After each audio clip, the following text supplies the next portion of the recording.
Disclaimer. This video's information is being provided for informational, educational, and general interest purposes only. The information in this video is not intended to shock, enrage, or otherwise provoke the viewer. The sole purpose of this video was to raise awareness of true crime-related events. Copyright disclaimer: under Section 107 of the Copyright Act 1976, allowance is made for fair use for purposes such as criticism, comment, news reporting, scholarship, and research.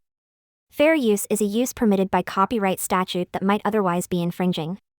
Non-profit, educational, or personal use tips the balance in favor of fair use. The breaking news comes from the sheriff's office. Police just released this video showing the arrest of one of their own. You can see the officer striking a woman in the face who was in handcuffs. That rookie officer has been fired and is now facing battery charges. Channel 4's Scott Johnson is joining us live to tell us how this all unfolded. Scott. Was stunning. She was initially arrested for being belligerent, where she had just taken a job and then quit at Scores nightclub on the south side. Then she was taken downtown here to the jail, and that's where this happened. Well, just watch the video here. It happened when she was handcuffed, and if you watch the video, you'll see she kicks the officer, and then his response is striking her multiple times. The officer's name is Akinyemi Borisadi. He's a new officer who was still on probation with JSO because he was a new employee. He has now been fired and arrested himself for battery. I spoke with UnderSheriff Pat Ivey about this, who says his actions were totally unacceptable and there are options to restrain a violent person in custody who's already handcuffed. The corrections officers actually notified the sworn personnel, the police officers, supervisor who responded, and then the normal channels through our integrity and internal units got involved. What, has he had any problems in the past? He is a probationary employee, and he has an unblemished record before now.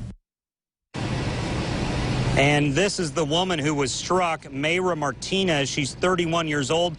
Police say it was her first day at the nightclub, and she quit and started drinking heavily before she left the club, and was belligerent and violent as police arrived to take her into custody. Now, because Borisadi was a probationary employee, he does not have the rights of a full-time JSO officer who can appeal a firing. He can do what's called a hearing to clear his name.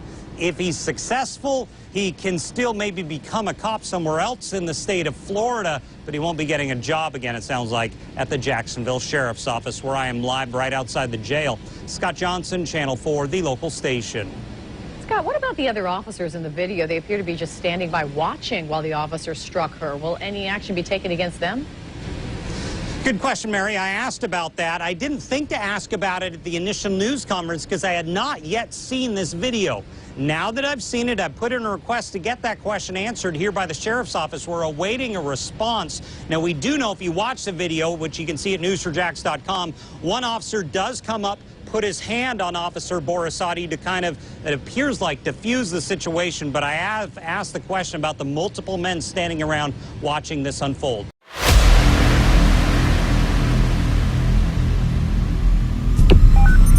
911, what's your emergency?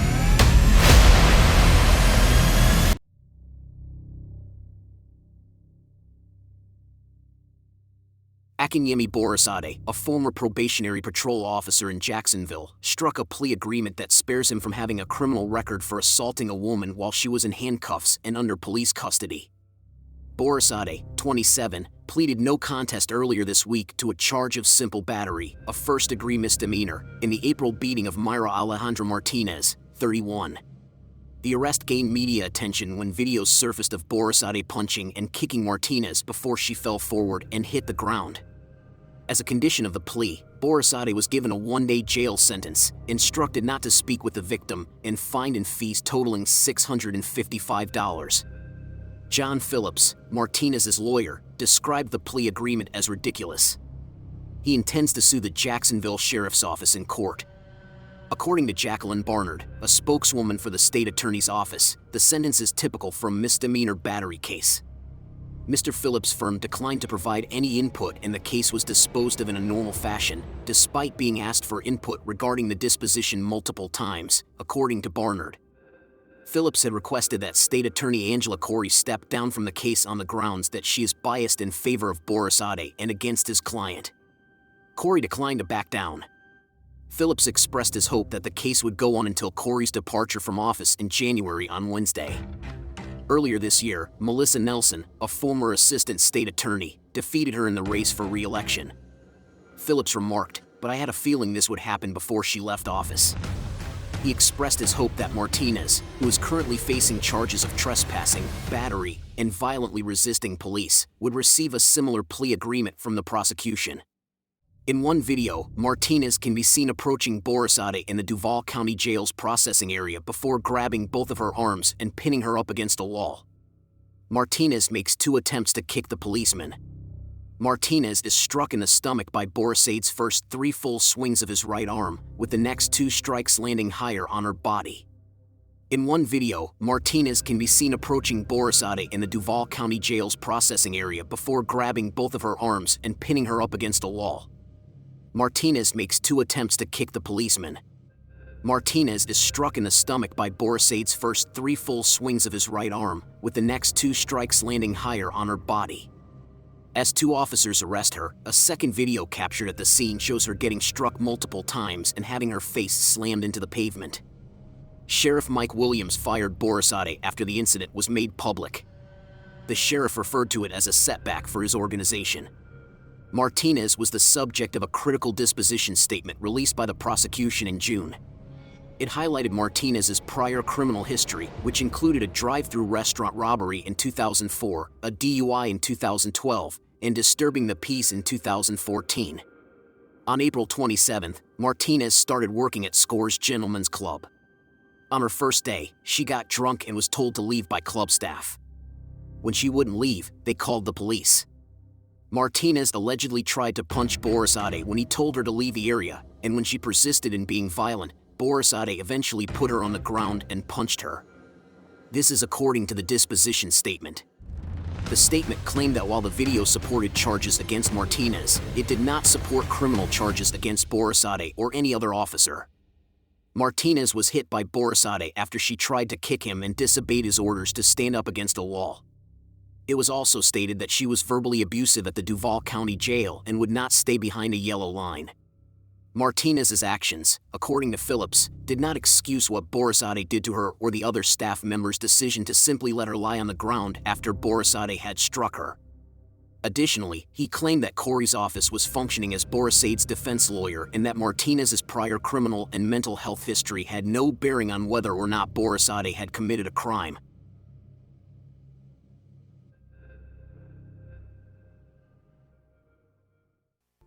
All right, we are on the record. The time is 10:06. Today is March 12, 2020.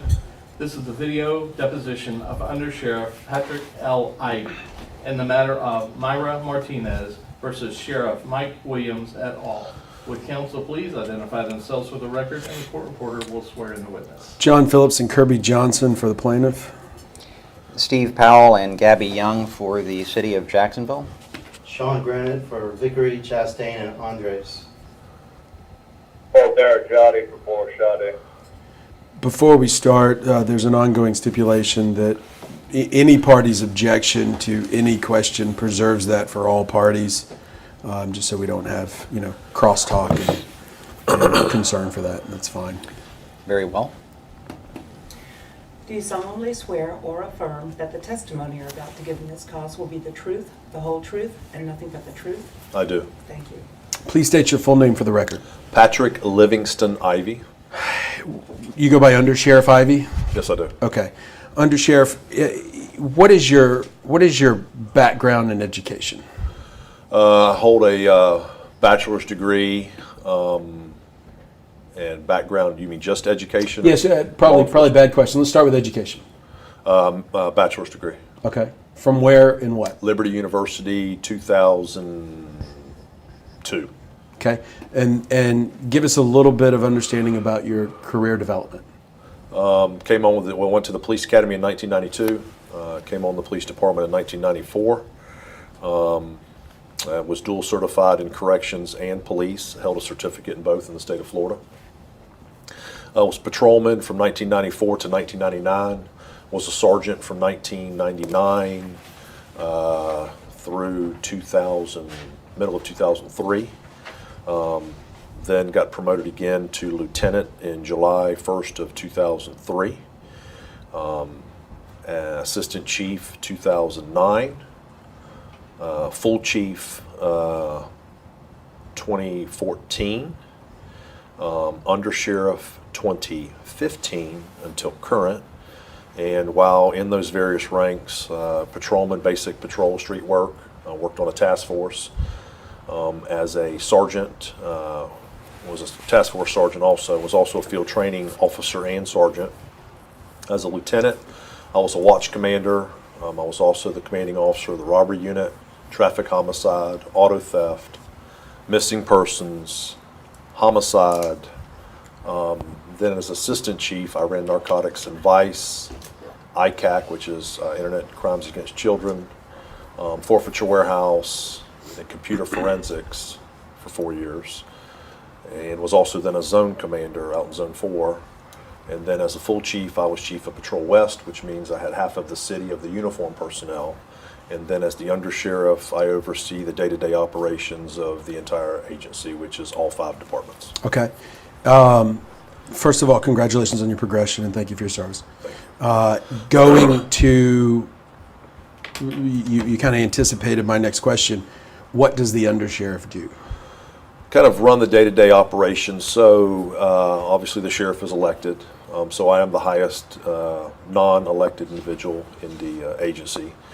There's one sheriff, one undersheriff, and we have 5 department directors. So those directors that run the through chiefs, assistant chiefs, and the rank and file, that culminates at me for I would say major decisions and weighing in on things that are impacting the overall department.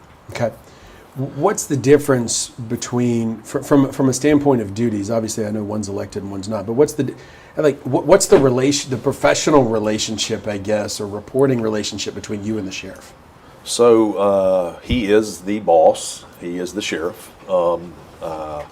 So normally I make decisions, but some, it depends, I don't say it depends on what it is, but anything that's impactful to the entire agency, I actually, we have conversations about that. And we're pretty much in sync, looking for the betterment of how we can provide better service to the community. Okay. Have you ever had your deposition taken before?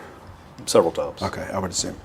Just, some rules of the road, as you're probably well aware. This isn't a test of endurance or memory, so if you have a problem with either one, let me know. I will. We generally try to rest the court reporter's fingers, if nothing else, every hour or so. Okay. I'm not quite sure how long we're going to go. It's not going to be an all-day affair, but it's going to be a hours affair. Okay.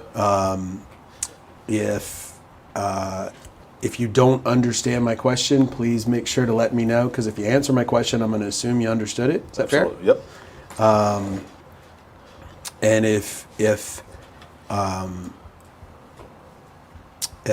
the last rule is we generally, because everything we say is being written down, Yes. on the street and general conversation, like we're talking about coronavirus, we kind of shorthand and Absolutely. and anticipate what everybody's saying.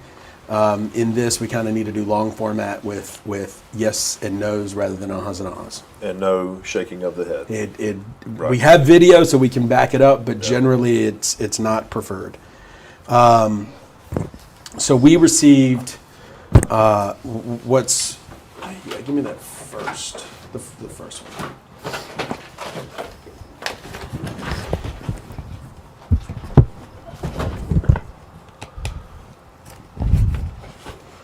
Basically 2 reports with your name on it. 1, 2. Declarations and something else.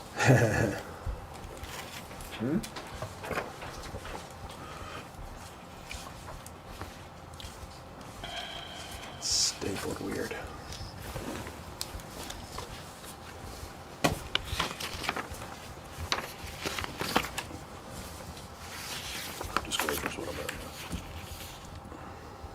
And obviously, I understand you didn't type this out. That would be silly. But this is our understanding of your opinions, and I just want to kind of run through it, if that's okay. Sentence 1, Undersheriff Ivey will opine that the policies and practices of the Jacksonville Sheriff's Office met or exceeded recognized federal and state law enforcement standards and are consistent with contemporary police practices and standards. You prepared to do that today? Yes. Sentence 2, specifically, the JSO's non-deadly force policy met or exceeded recognized federal and state law enforcement standards and is consistent with contemporary police practices. Are you prepared to testify about that today? Yes. Sentence 3, Undersheriff Ivey will testify regarding the JSO's application of its use of force policy and determination of use of force violations requiring discipline that includes termination, as in Officer Borsati's case. Are you prepared to testify about that today? Yes. 4, Undersheriff will base his opinions on his experience and training as a supervisor of the JSO. That does not appear to be opinion. It's just what we expect to happen today. That appears true, though? Yes. Okay. And last sentence 5, Undersheriff Ivey relies on the facts contained in JSO's investigative reports along with the interviews of officers and witnesses, the scores video, and the PTDF. Again, doesn't appear to be an opinion, but is that a true statement? Yes. Okay, let's start there. Relies on the facts contained in the investigative reports along with the interviews of officers and witnesses and the videos. Did you bring anything with you today? No, I did not. Okay. What have you, from recollection, what have you reviewed in relation to this matter? Can you give me a time frame? You mean to prepare for today? Good, fair example of clarification. Let's start there. What have you done in preparation for today? I read the summary of the summation, okay, which came from Internal Affairs. Okay. And I watched a couple video clips, one of which was in the parking lot of the Gentlemen's Club on University Boulevard. I also watched 2 clips from the jail, one inside the Sally Port, outside the door, the intake door, and then the one inside the intake room where the interaction between the female corrections officer and Miss Martinez. Okay. I also read I believe that it's the statement, I thought it was a declarations page provided by Mr. Powell. Okay. And at this moment, that's all I can think of that I've reviewed.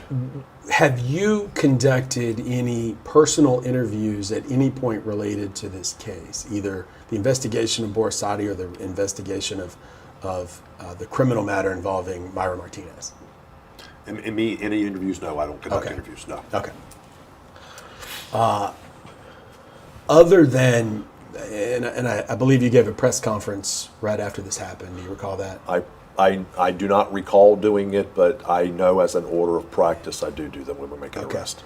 Are you aware of any other active involvement with the case, any other physical involvement with the case, any aspect of what Myra Martinez or Borsati's interactions that you did on this matter? I may classify physical different than you do. Can you clarify that? Okay, fair. What do you recall doing anything else as a part of your role and function with JSO in this matter, where you were personally involved with this, any of these cases? Objection affirmed. I think I understand. Sure. Integrity reports to me. Okay. Integrity informs me of what they have. They do the investigation. I do not do it. They conduct the interviews, as you've mentioned. They advise when they have probable cause to make an arrest of an employee, and I tell them that they're informing me. I'm not approving it, Right. but I say proceed because it's just basically a notification. I then, prior to doing a news conference, back then, that's why I asked you to clarify on time frame, I would have read a arrest docket, and I would have done the press conference. So that would have entailed a small meeting with integrity in reference to those facts, and that would have been the physical aspect of what I did. You would expect in whether we're kind of assembling it after the fact or going off of protocol.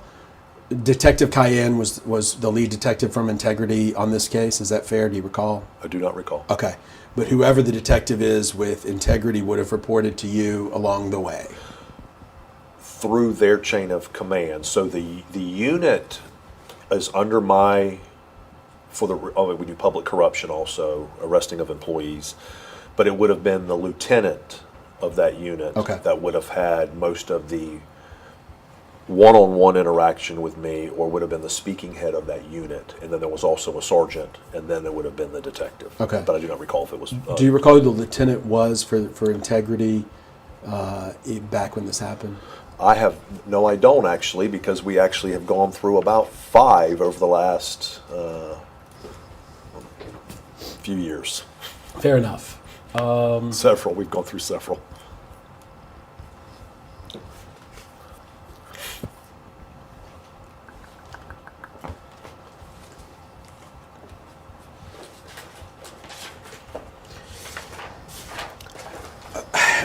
Some kind of weird questions that I expect I know the answer to, but I got to ask them anyway.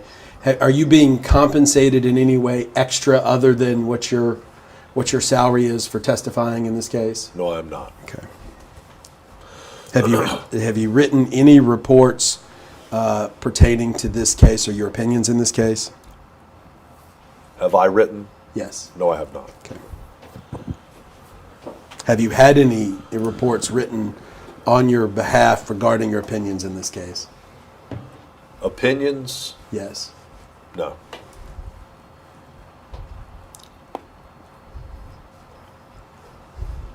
Do you know if you've testified before this, as a non-retained expert on behalf of any police force? Rephrase that. Yeah. Do you know that you're a non-retained expert today? I believe I am, yes. Okay, fair. Do you know if you've had that role before in cases?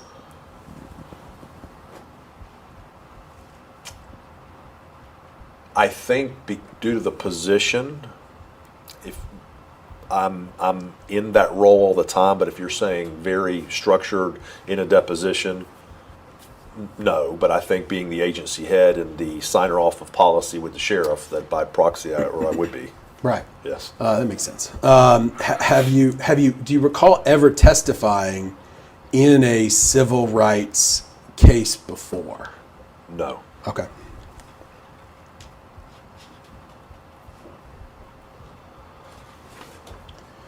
Again, probably a silly question, but I gotta ask it. Have you prepared any exhibits that you expect to use at trial testimony? No.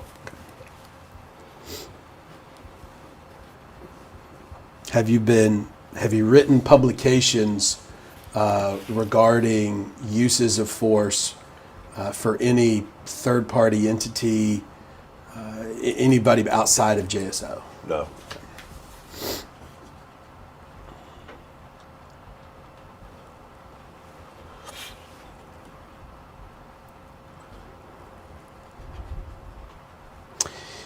Opinion 1, sentence 1. Let's go back to it, and I'll mark that as both of those as composite exhibit, plaintiff's composite exhibit 1 to this deposition, because and I'll identify that it's the most recent disclosure of expert witnesses dated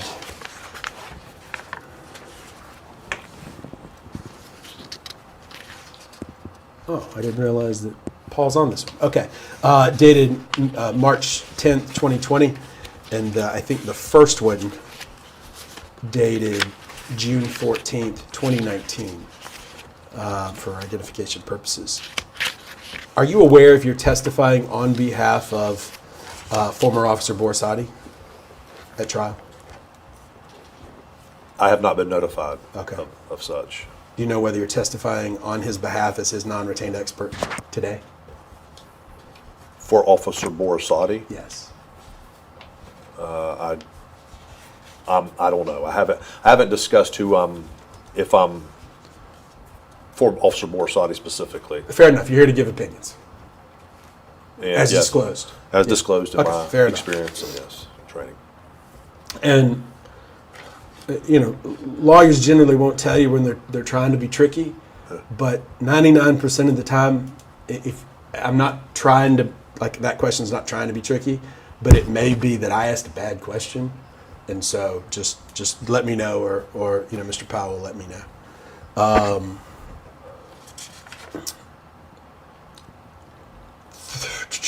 Opinions. Going back, sentence 1, Undersheriff Ivey will opine that the policies and practices of the Jacksonville Sheriff's Office met or exceeded recognized federal and state law enforcement standards and are consistent with contemporary police practices and standards. That seems pretty straightforward to me. John, if I could interpose an observation. If you're going to be using these two disclosures in combination, the first one qualified that sentence to the extent that the policies and practices of JSO may have applied to the incident at issue in this action. I think we get that.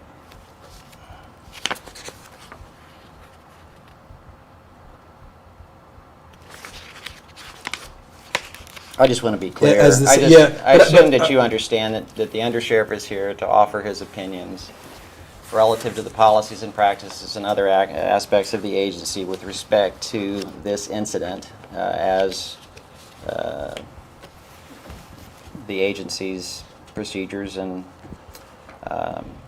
standards and so forth apply to this case. I get it. I get that. We're not talking about overall, and I think we have to deal with. I think the supplement replaces the original. You're not binding me to all of them, I assume. But I also understand, just if that phrase was left out, I'm certain one is not a general. I don't care if it's a general opinion. It has to apply to this case to be important. So that's fine. Okay. I just don't want there to be any unintended tricks or waiver. Yeah, no, I'm not saying one waives anything related to this case because it doesn't say as it applies to this case, if that's what you're trying to clarify. I just don't want you asking his opinion about traffic enforcement. Oh, certainly. All right. No, we're talking about use of force. Sure. Okay. Well, use of force, arrest policy. Correct. Things of that nature. Correct. Germane to this case.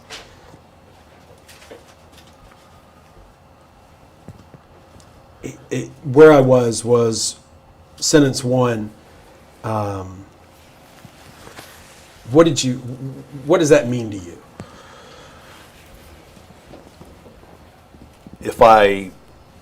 To me, in my position, we are a triple accredited agency. And that accreditation is the standards and best practices, not only in the state of Florida, because some of the accrediting bodies are Florida-based, and some are national-based. It means that through putting our money where our mouth is, so to speak, speaking in plain English, trying to, we go through a rigorous process to have nationally recognized best practices that meet those consistent with contemporary policies, police practices and standards. So, and they exceed most federal and law enforcement. And we usually perform very, very well in those reaccreditations which are required to maintain that status. Okay, help me understand that. I think I got the guy that can help me understand that. And I've seen it on the JSO policy manual at the bottom of nearly every page. AAA Yes. accredited agency. What does that mean? So there are accrediting bodies, as I mentioned, that they come in and they do a bottom-up and also top-down approach, consistent with when you go through a accreditation or reaccreditation of interviews, on-site assessments, policy reviews, and then standards interpreted nationally or state to where that has to be found in your policy or in practices at your agency, verified through consistent, through history, proofs, they call them proofs, to verify that you meet all of those marks. How do they do it? What's the? I mean, I don't really care from their end, but what's the practical impact that you see? What do you see the accredited agencies do, or how do you cooperate with them when they're? Forget all that. Do they come on site? I said on site. Okay. Yes. Tell me what they do when they're on site. Objection to form. Interviews and inspections.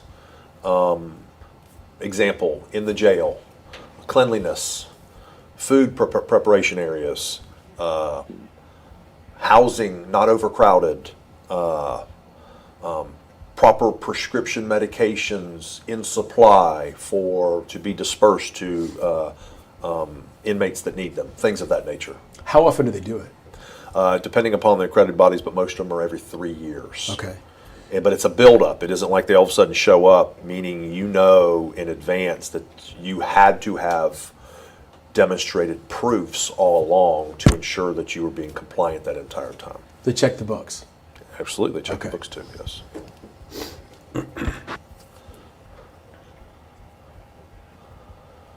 Do they interview every officer? You said every. Yeah. No. Probably practically impossible.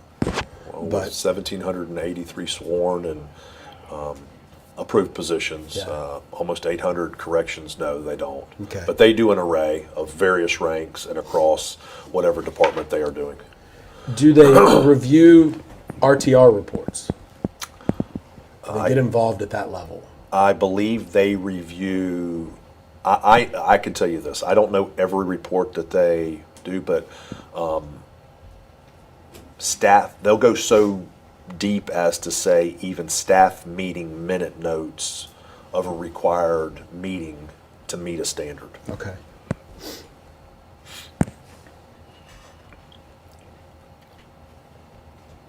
Will you agree with me that the policies and practices of the Jacksonville Sheriff's Office are only as good as the people that enforce them? Objection to form. I don't think I quite understand. Okay. What are policies and practices? Policies and practices. The policies are how we tell officers to conduct themselves or complete tasks, handle calls, things of that nature, going very specific. And how are policies conveyed to officers? They have a what we call Power DMS. If you want to go very specific, Yeah, let's go. Power DMS is actually the program that has all the policies, memorandums, information bulletins, legal bulletins, and the policies, which are numbered in a specific numbering system. As policies change, there's updates. Everybody gets an email notification, and everybody is required to go in and acknowledge their receipt of that new information.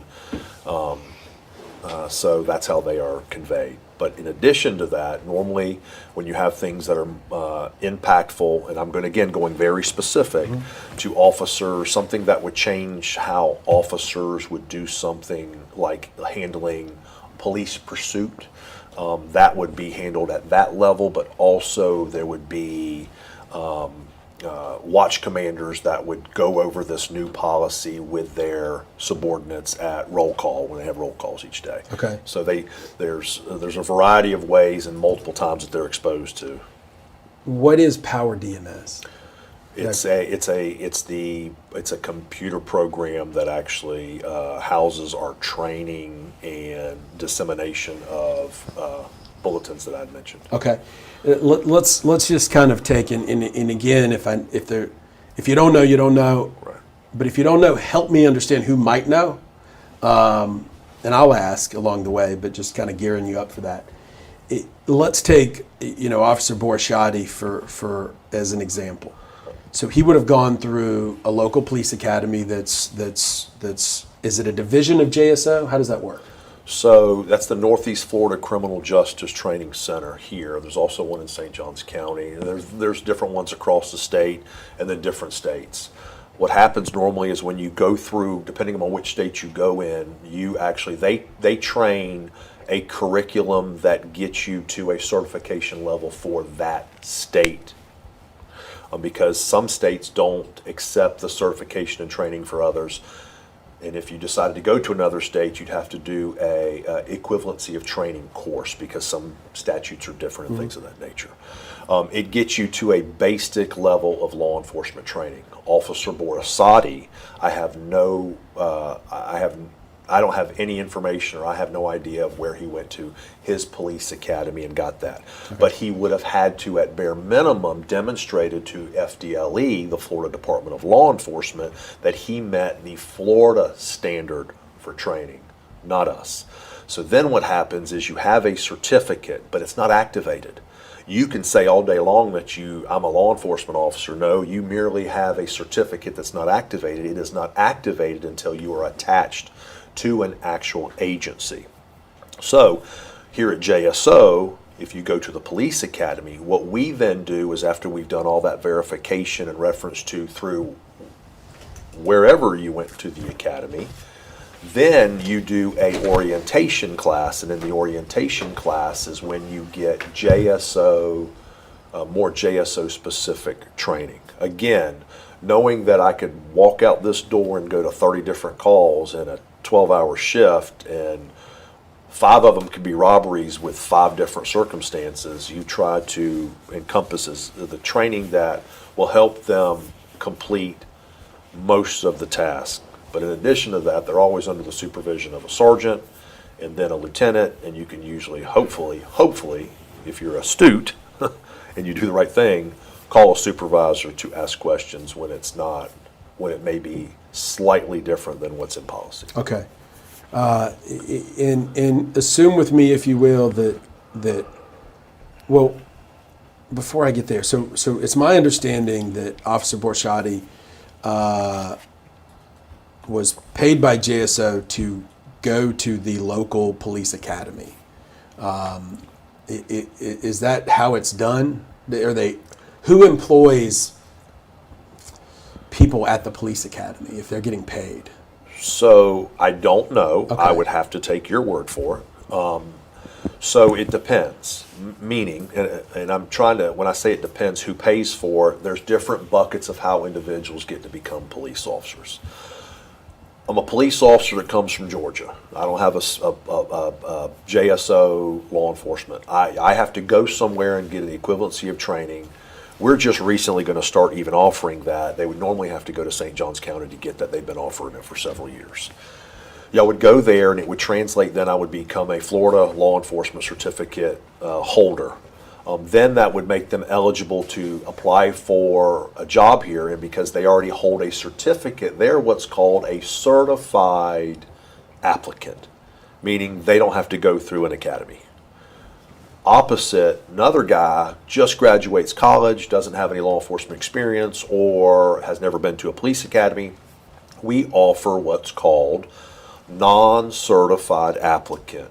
What that individual does is he goes through a much longer process because he goes through the FSCJ partnership with JSO to use their academy, because they actually own that building, and gets a certification when they meet the basic requirements of the FDLE standard for a certificate here in Florida.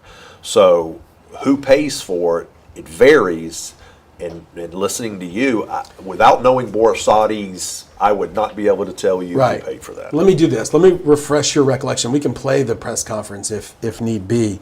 But you said in the press conference that Officer Borishati was, so this incident happened, what, April 27th, 2016? And you said in the press conference, Officer Borishati was hired March 2, 2015, and is a probationary police officer.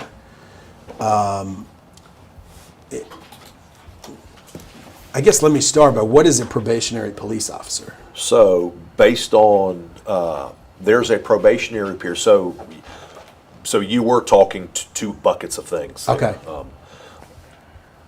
If you're a recruit, when you're a recruit, you don't have police powers yet. Right. Until you become a police officer and you have a graduation and the sheriff swears you in at the end of your graduation.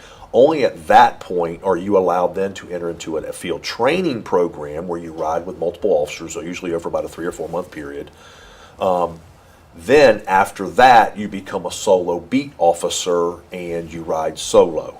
So what you just read about from the press conference still does not tell me what did he do way prior to that. Okay. It doesn't. But so I think I'm trying to tell you that didn't help because it's two different time periods. But does JSO pay recruits to attend police academy?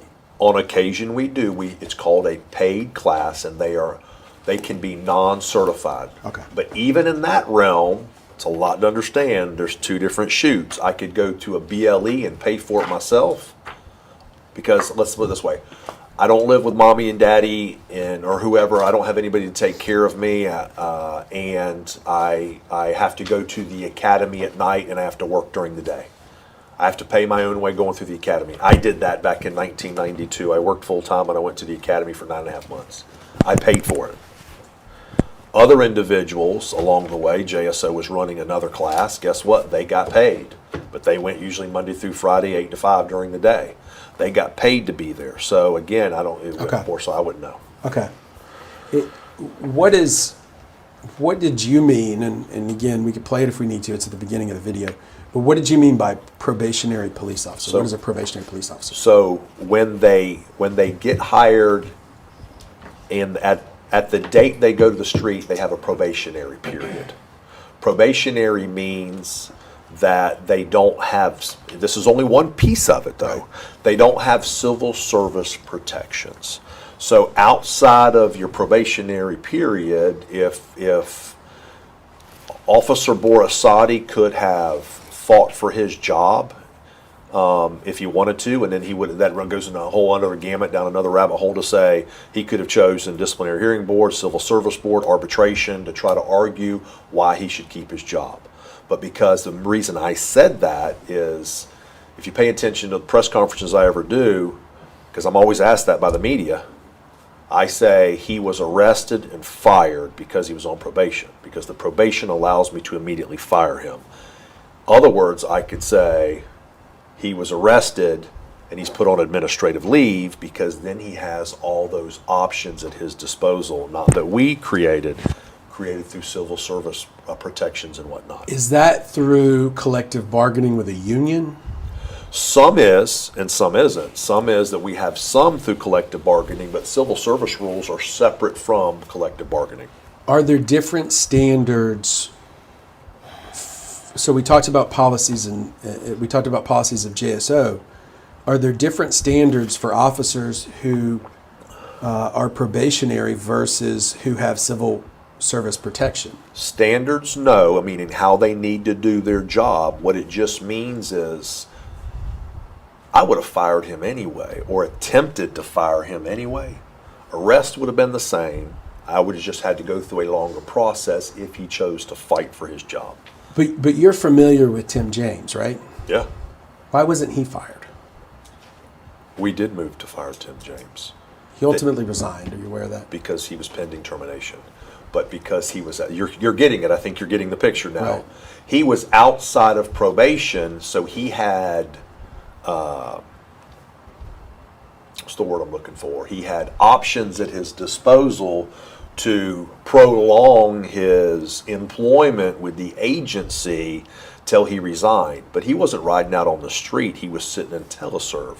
So it would have been, had Borisati chose to do the same Tim James and been off probation, it would have been that longer process. So Tim James was, hey, we wanted to fire him, but, you know. Can JSO fire an officer that has civil service privileges? Oh yeah, absolutely. Tim James knew. He knew that once he went to the hearing, it was probably not going to look too good. Right. So we do this all the time. I've actually got one on March 26th, Civil Service Board hearing, for an individual that I've said needs to be terminated.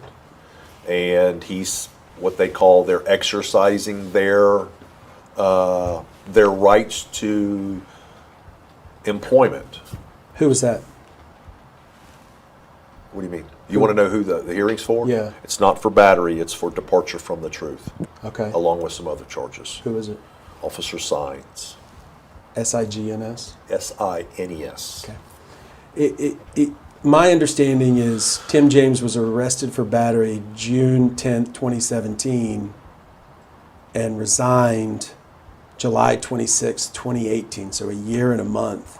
Because you toll the administrative case, it gets put on hold because you can't use, because of Garrity laws and things of that nature, you can't use the testimony on the administrative before the criminal is exhausted. In other words, you run the risk of losing the ability to discipline them in the administrative process. So what happens is, because that case sat over the state attorney's office and it's going through its criminal process, you had to wait till that was done before you can say, okay, green light. Then in the administrative process, because of Florida State Statute 112, Police Officers Bill of Rights, you have 6 months, 180 days is the threshold that's recognized to do the administrative. So as it got to the end of that and it was coming down termination, he decided to resign.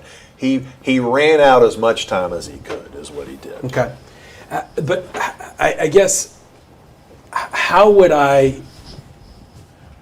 this is just trying to get a clarification. Tim James was ultimately arrested for punching a handcuffed 17-year-old in the back of a police car. Is that your recollection? Objection to form. Do you know what Tim James was ultimately arrested for? I believe the charge was battery. Okay. Do you recall whether the person battered was handcuffed or not? They had taken the individual. There was more to it. I don't remember all the details, so I don't want to say that I remember this perfectly, but there was something about taken out of the backseat of the police car and all that. So at the time he was punched, I don't remember if he was handcuffed or not. Okay.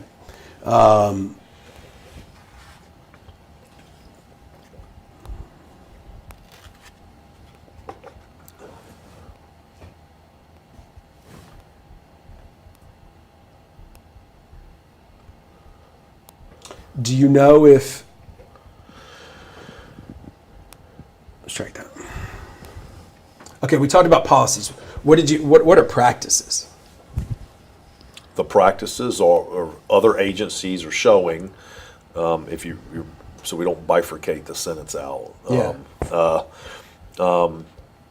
The police practices, standards. It says practices, but it's interchanged with standards. It's acceptable handcuffing techniques, not only for the safety of the officer, but safety of the individual that's needed to be handcuffed. Double locking of the handcuffs, prone handcuffing, never in front.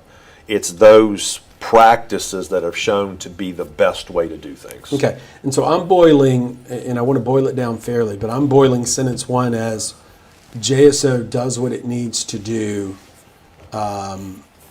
related to federal and state standards and consistent with how other police forces do it and are supposed to do it. Is that fair? Well, Objection to form.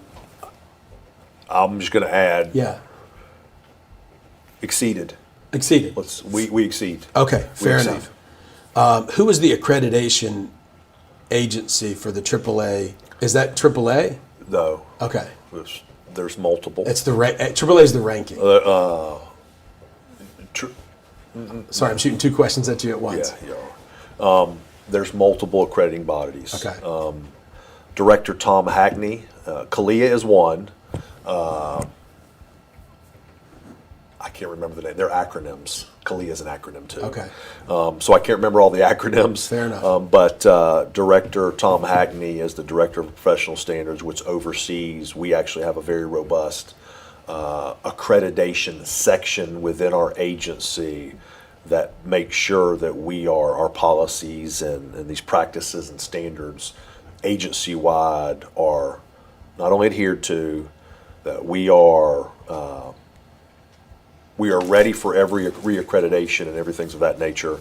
That probably would be a good question for him. Okay, fair enough. If I may, for the record, to assist, Kalia stands for the Commission on the Accreditation of Law Enforcement Agencies, which I think you know. Yes. So AAA is the top. Objection to form. Do you know what does AAA accredited agency mean? I don't know. Okay. I have an idea, but multiple agencies are accrediting us. So. Okay. Do you know where? I mean, how JSO ranks? Do they get the top rating, or is it, do you know what I'm just trying to put AAA accredited agency in context of what that means compared to a rating system. Objection to form. No question. That's not a question. Do you know what AAA accredited agency means? You already asked me that. No, I'm adding more. And okay, go ahead. Do you know what that means in comparison to other law enforcement agencies? I don't know if they do it in a comparative. Okay. When they give that, you would probably need to call them and ask them. Okay, fair enough. Sentence 2, specifically the JSO's non-deadly force policy met or exceeded recognized federal and state law enforcement standards and is consistent with contemporary police practices. Do you know, as we sit here today, whether Borsati contends he was taught to do what he did at all times in his encounters with Ms. Martinez? You're asking me, do I know? Yes. No. Okay. If former Officer Borsati says that he was abiding by the rules and regulations and how he was taught to act as an officer in all encounters with Ms. Martinez, would you dispute that? Yes. Why? Through my training myself, I'm going all the way back to the academy, all the years when I went through use of force in-service training, to include as I've been on the staff and actually observed, gone out to the academy on a few occasions and observed the training that they receive. Knowing from my experience of handling probably thousands and thousands of calls over my career, not only handling them myself, but responding to them as a sergeant, lieutenant, and officers have handled. I still on occasion go out and ride with police officers. I did it as recent as 3 weeks ago. I rode a night shift. And couple that with watching the video, it's very easy to come to that conclusion and why I would dispute that. Okay. Did you have misunderstandings of JSO's policies and procedures when you were a rookie? No. None? No. Okay. You have a photographic memory? Objection to form. Okay. In your career, have you ever misunderstood or misapplied any of JSO's policies and procedures? That's not what you first. You're asking me a No, I'm asking you a different question. Yes, sir. Have I that? Well, I could go many different ways. I don't know if you're saying have I ever made a mistake in regards to policy? Absolutely. Okay. As a rookie, did you ever make a mistake regarding policy? I'm sure I did. Okay. Is it fair to say that rookies are more prone to make mistakes than a veteran officer? Objection to form. Not necessarily. Okay.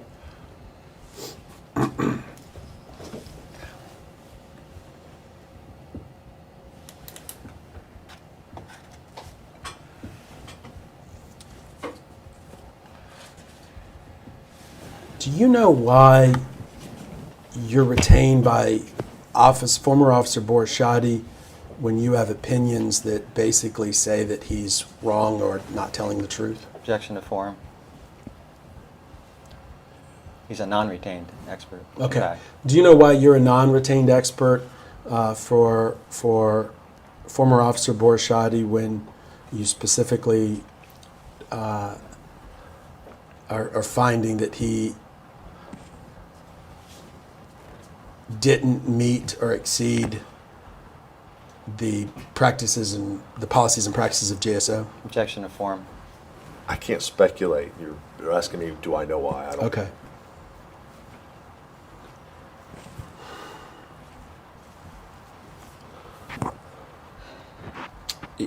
Opinion or sentence 3, Undersheriff Ivey will testify regarding the JSO's application of its use of force policy and determination of use of force violations requiring discipline that includes termination as in Officer Borsadi's case. What are your opinions related to that? Objection to form. Which part of it? Sorry, what's your understanding of sentence 3? One key word in there is termination. Okay. So, I'm the undersheriff. So in our discipline policy, regardless, you could plug in anything there. In its application of use of force, its application of pursuit policy, and then go on with the rest of the sentence and say, if it's a violation, found to be a violation after an investigation is complete, if it's a criminal, then administrative. Regardless, again, plug in whichever policy you want to put in there, and through the investigation finds that in the review process that it requires significant discipline, termination, suspension, demotion, loss of pay, termination, it culminates at my desk. So my understanding of that is that the application of use of force, but when it is a violation and it required termination, I am required by policy to be the final reviewer of a case of that nature, and I render discipline. You've reviewed the videos, and I don't know if going second by second through 6 minutes of video and asking you, was this a violation of the use of force policy? Was this a violation of use of force policy, or whatever is a good use of anybody's time? But do you have specific opinions as to what uses of force Borsadi used on Myra Martinez that constituted violations? So first, he violated the law. So before we even got to worry about getting to policy violations, he was arrested for breaking the law. So that makes the policy violation questions a lot easier, because the threshold was already met that he violated state statute and he battered her. So then going over the policy violations, it's we're getting hung up on that piece. This other piece, there's battery in the police world. Then there's also excessive force, interchangeably sometimes with unnecessary force. Just because someone maybe used excessive force doesn't necessarily mean it constitutes a battery. Right. But you do it in reverse. If they committed a battery in their role as a law enforcement officer and in their official capacity, I mean, a pretty strong argument could be saying that if they battered them, it may have been excessive or / unnecessary force. You get it? One doesn't necessarily translate going one way, but one more predominantly does the other way. So getting to the policy violations is a after next step, easily to see, because he already violated state statute. And in our discipline policy, we have conduct to support criminal acts / whatever you did against the law. Okay. Conduct to support criminal acts / DUI, even if you were off duty. We already know administratively, you're driving your personal car, you got DUI, our policy says that you shall know and abide by the laws of the state, federal, whatever, municipal ordinances. If you already violated that and you've met probable cause by not only us or another agency, we know that administratively we already have the charge of conduct to support blank.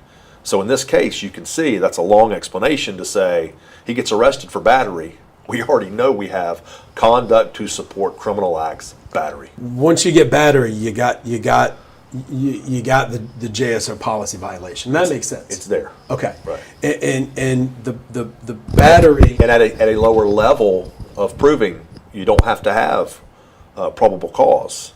Remember, administratively, it's preponderance of evidence. Right. Right. It's a good point. From the video of the Sally Port, why do they call it Sally Port? That's just what they call it. Okay. From the video of the pretrial. There's probably some significance, but I have I'm no sure. From the video of the Sally Port, there appears to be, some level of application of force that looks like punches against the wall. Do you recall those? You mean him hitting her? Yes. I do recall. Okay. Yes. 2, 3, whatever it is, punches Yeah. after she kicks him. Are all of those batteries, and that subset of violations of the use of force, in your opinion? You said subsets. Yeah. Well, Are you thinking? Do I think all 3 of those strikes are a battery? yes. Absolutely. Okay. I've been kicked. I've been bitten. I was attacked with a knife in my career. Listen, she's handcuffed. No reason to strike her at all. They teach techniques in the academy for him to use other appropriate measures to respond to being kicked at or kicked. What are those? There's several. He could do she's already handcuffed, so he could have spun her, used an arm technique. He could have, I don't want to get into technical names, but I think Officer Rose, he would be the individual to answer all those questions. But there are several, they used the hobble on her, is my understanding. They could have told another officer, hey, get me a hobble, could have sat her on the bench and cinched her legs. Again, sitting on the bench. No harm to her. Keeps her where her feet are together. So there's several things that they could have done.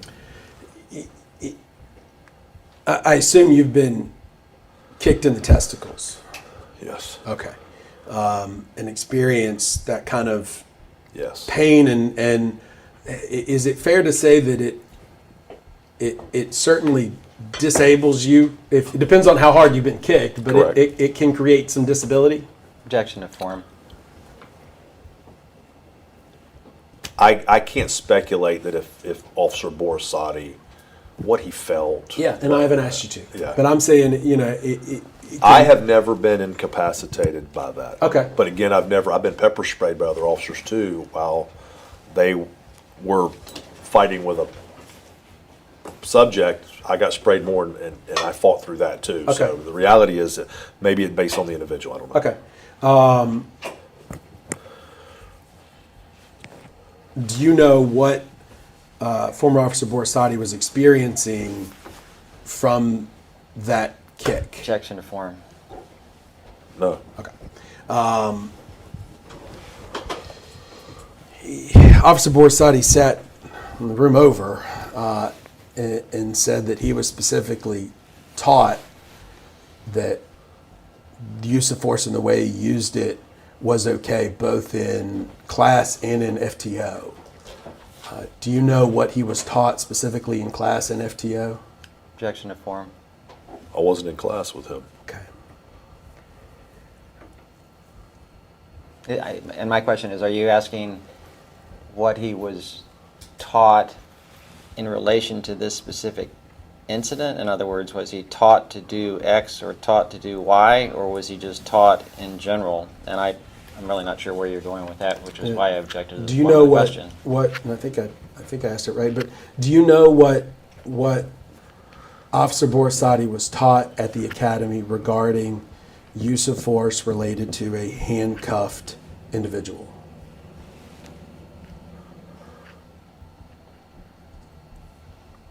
My question wouldn't be yes or no. My question would be there would have to be, you could go back and find the actual curriculum that they utilized. Okay. I mean, and you would have other individuals that would probably be exhibiting.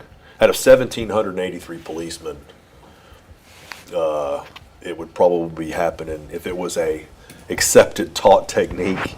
I'm sure you would have it. I mean, you'd be seeing it all the time because they would be saying it's okay. Right, but my direct concern here is Tim James was going in and out of that academy at the time Borsatti was there. You're aware of that, aren't you? No. He was visiting Camacho and was told he couldn't go to the academy anymore. Objection to form. So yes, and that was a case that we disciplined on home, but I look at things from an investigative standpoint, kind of connection. So he was training people out of the academy? I don't know what he was doing, but you're aware that that's like saying every policeman we have has to go out to the academy. So by you saying that could be like Borsatti was at 501 and he said, hey, and Tim James was in 501 too. Right, and I'm trying. I'm getting there.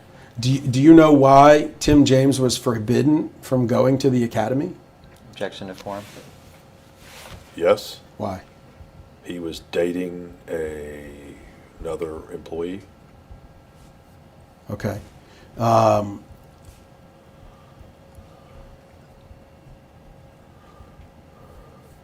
Are you aware that Tim James was at the Sallyport at the same time Borsatti was at the Sallyport? I have no clue if he was or wasn't. Do you know what interactions Borsatti had with Tim James at any point during his young career? Do I have any idea if they had any interactions? Yeah. No, but I would hope that the good interactions he had with, like Officer Rose, his actual training people, would have been good. I mean, I can't speculate if they ever even talked. Are you saying that they talked? Do you know what Tim James posted to his Facebook page? Yes. Talking about the cooking the chicken, that kind We'll of get picture. into that. We'll get into that. Yeah.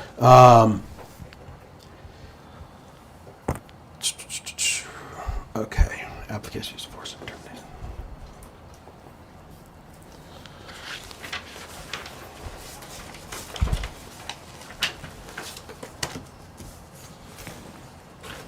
What role did you have in Tim James's discipline? Same as I described with Officer Borsatti, except with the exception is Officer James was not on probation, so therefore he had the ability to grieve and go through other process, civil service or contractually. He had a couple different cases, not all of which one was a battery. One was posting something on social media. I don't recall all of it, but yeah, he had a couple different cases over a few year period.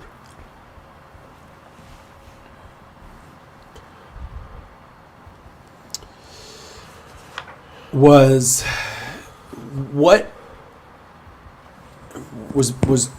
former Officer Borsatti charged with battery related to any of the events at Scores? I'm not making fun of you, but you keep mispronouncing his name and it's driving me nuts. Borsatti, not Borsatti. Are you aware that I've met with him last Is it Monday? Shoddy? Then that means we're saying it wrong. Yes. Then you need to correct me because that's driving me nuts. I'm thinking, are we talking about the same person here? Hey, Paul, how do you pronounce your client's name? Wake up. Paul? Hey, can you hear me? Yeah, it was like Sade, is the way Paul explained it. Hey. Sade, yeah. Okay, so neither one of us are saying it right. Yeah, or Sade is how he... Then somebody help us out with that because that was driving me nuts. Bear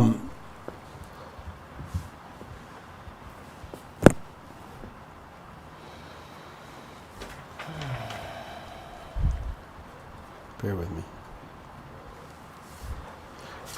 Sallyport, Scores.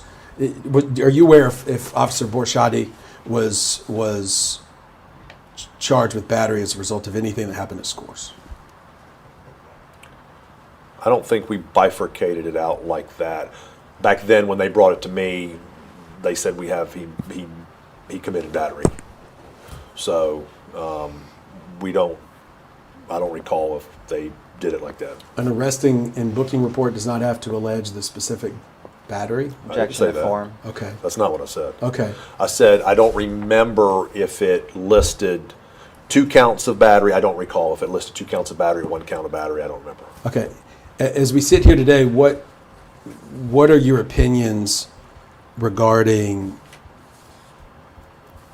Officer Borschade's violations of JSO procedure at the Scores parking lot? From memory, I did look at the video a couple weeks ago. I do recall her hitting her head.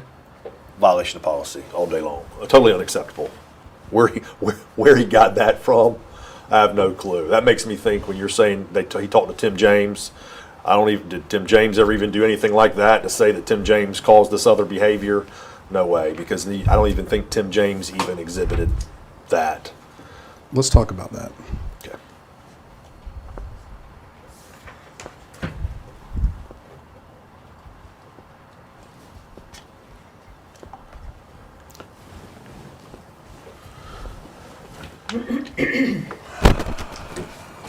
I tell you what, it's been an hour and 10 minutes. Let's take a break, and I'll have that ready. We're off the record at 11:09.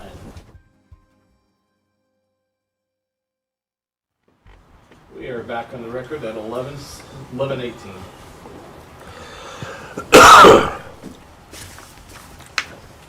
Plaintiffs 2 are some materials that have been produced to us pursuant to a public records request. Do you know if you've ever seen this document before?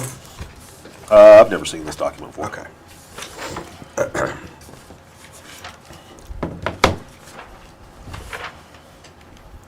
Are you aware, well, let me ask a better question than that.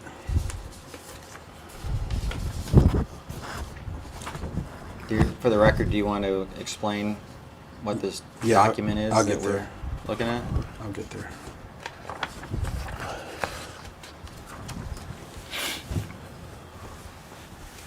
March 20, 2016,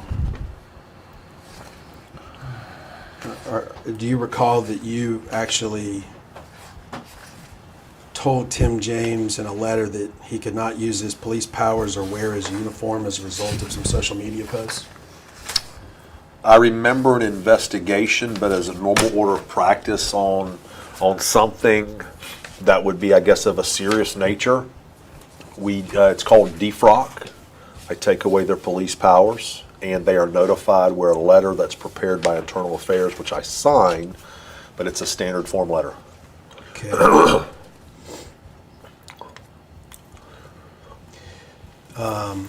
It's in the middle of that packet, but let me just go to it.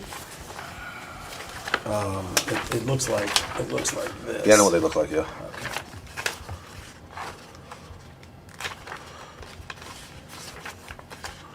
There it is. There's a letter in the packet dated March 20, 2016. What is that? It's called a notice of transfer letter. What's the significance? It's being transferred to teleserve. Okay. What is teleserve?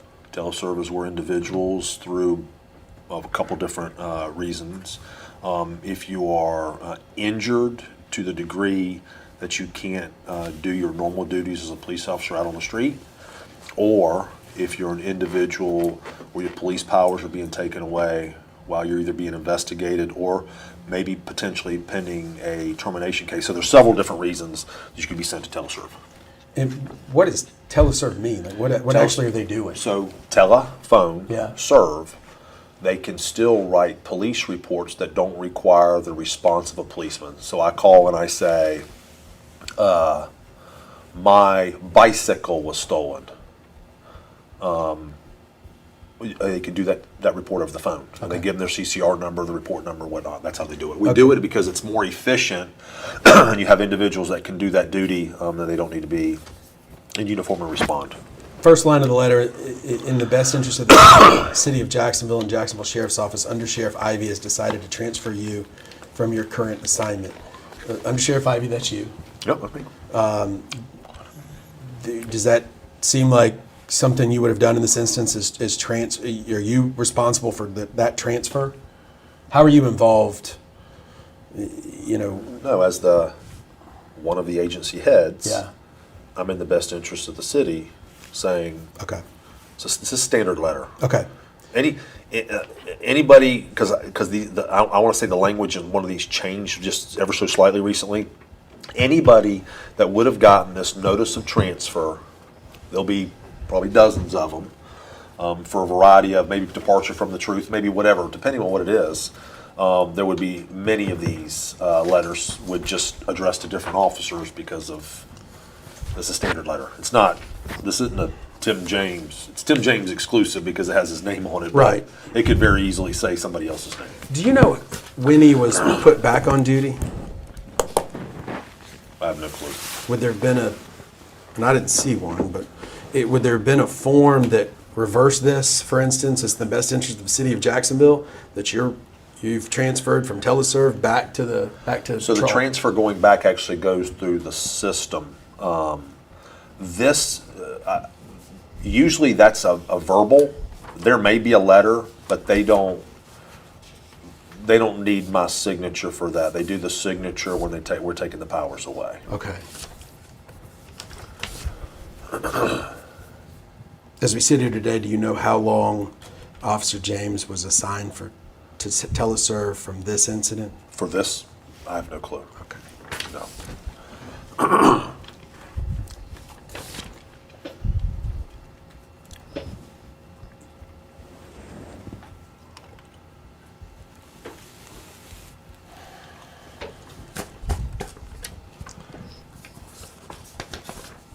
Let's keep going in the packet till we see some what look like Facebook posts. Do you know if you reviewed social media posts of Tim James related to this reassignment? Say that again. Do you know if you actually reviewed the posts? I remember how I said, I remember one picture of a grill, some chicken or steaks on a grill, and I want to say an AR in his hand. Okay. That's all I remember. And do you know who Tim James' Facebook friends were at this time? I don't do social media. Yeah. You aware that Steve Zona does social media? FOP president? Yeah. I have no clue. You aware I know they do. I think through FOP. But I mean, are you talking about FOP or personal? Do you know if Steve Zona has a Facebook page? Personal Facebook page? No, I have no clue. Do you know Mike Williams has one? I have no clue. Okay. I know he has a personal one. Correct. I have no clue. Okay. I don't do it. And what I want to understand is if some of these posts align with JSA protocol and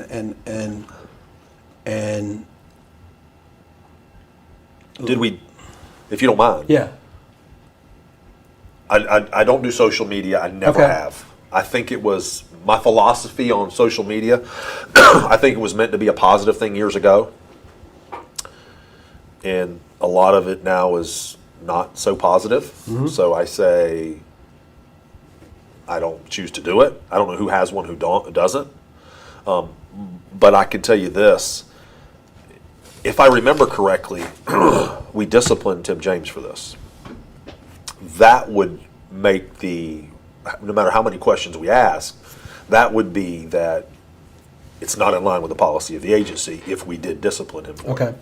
But I believe before we went on a break, you said, did Tim James ever do anything arising to a certain level?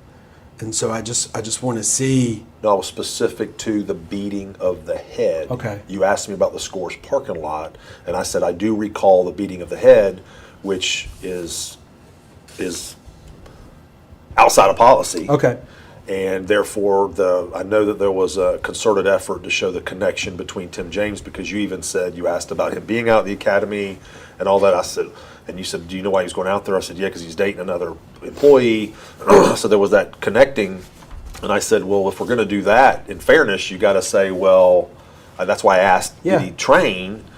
I don't know in any of Tim James's, if you're going to go that specific, did Tim James then beat anybody's head on something? I mean, looking for, did Borisati's strikes of her while she's handcuffed, because you went into that whole line of questioning about what is that outside of policy and all that kind of stuff, and trying to attach Tim James to it. Well, that means that Tim would have had to exhibit that too, unless. Okay, let's get there. And I'm going to start backwards. Is it JSO's policy? Where you at? Last page. I'm starting backwards. Is it JSO's policy to be polite and be professional? You mean last page of the post? Of the last page of the. That's upside down. Oh yeah, there's 2 pages that are upside down before that. But the last picture, what appears to be a Facebook post. Is it JSO's policy to be polite and professional? I want to make sure we're looking at the same page, connecting to your.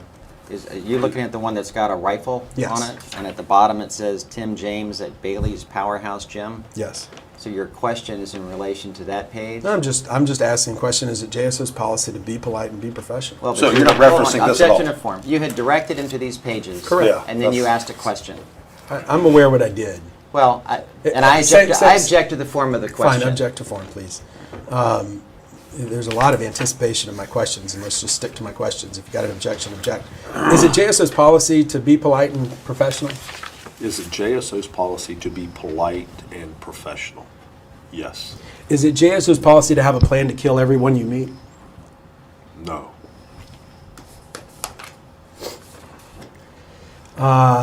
Is it JSO's policy to enact punishment amongst arrestees? Objection to form. I don't understand your question. Okay. Is JSO supposed to enact punishment to arrestees? No. Okay.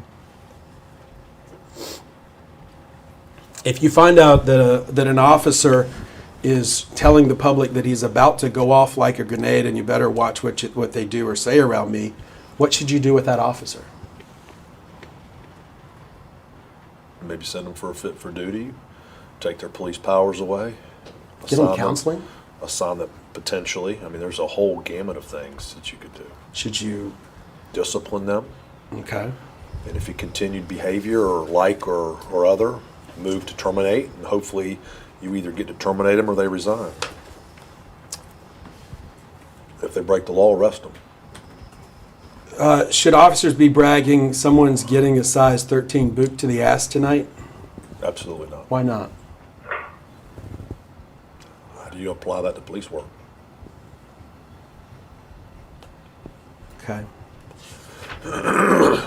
What is, and are you familiar with the expression dirty deeds done dirt cheap? It's an old AC/DC song from back in the 80s. JSO, period, dirty deeds done dirt cheap. Do you know what that means? Other than the song, I have no clue what that means. Okay. Do you know what dirty deeds are? Objection to form. Myself? Yeah. Could be anything. Could be smoking dope. Okay. JSO's officers posting, feeling like ripping someone's head off and pure fucking Viking right now. What should happen to that officer?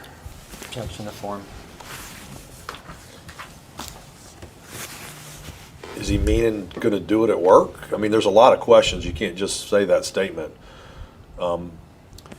That's why normally, in regards to that, there would be an investigation, administrative. I mean, you got to attach it to work and verify it's a policy, because we can't say it'd be like the policeman that says a statement in the privacy of his own home that doesn't hurt anyone. And I'm not thinking of one in particular, and then a friend just happens to be in there and hears him say it and takes it out, and is it related in the context of what it was? I mean, I don't. Some of this stuff. Hey, I already said I don't do social media. Right. Some of that stuff sounds bad, but we got to make sure you can apply it to. Again, is there a need for some? You said counseling, not me, but potential counseling. Get him off the street. If they can't exercise good judgment, professionalism, then we do what we did with Officer James. Officer James just appears like in the JSO Dirty Deeds Done Dirt Cheap seems to be advertising that JSO does dirty deeds done dirt cheap. Objection to form. I didn't get that from that. That's not a question. Fair enough.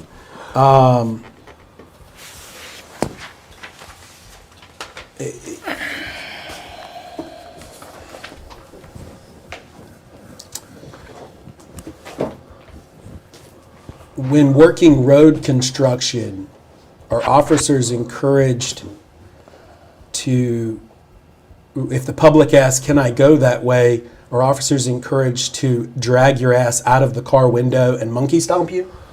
I got a question. I have a question for counsel on both sides. This is a Borashati deposition,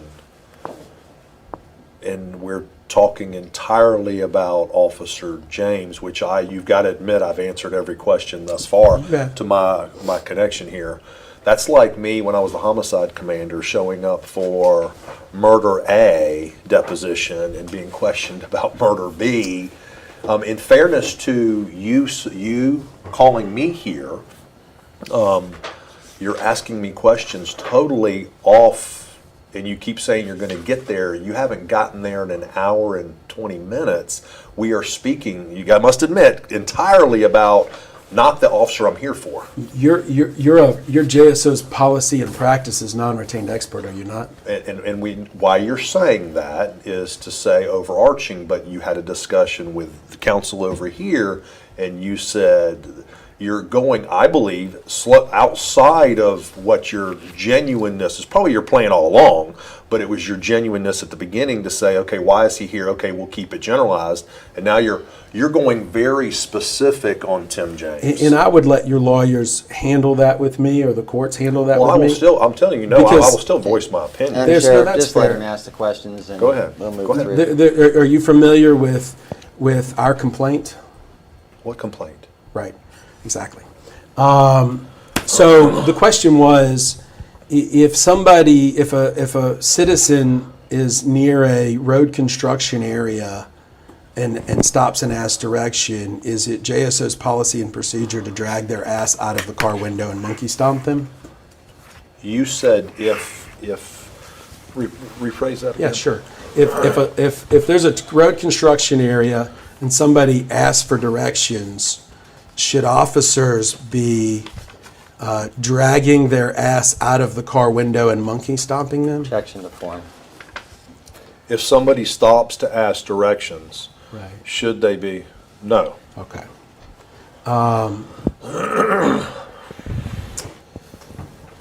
Referring to this post, it's a bolio. What is bolio? You said referring. I'm not looking at any posts. Yeah. So you're saying what you're doing. Okay, and you can. I've given them to you, but well, Mr. Phillips, you're whipping through a bunch of documents. You don't have them numbered, and you haven't directed the witness to a document. Check the form. Sounds like. Is that what you're saying? It is, John. Okay.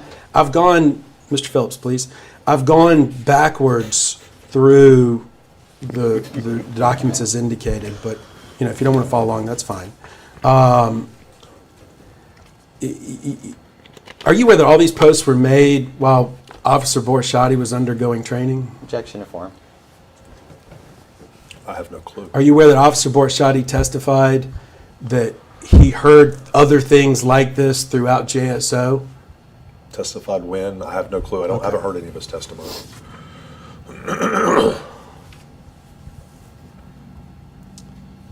Are officers supposed to let their inner barbarian affect them while on duty? Objection to form.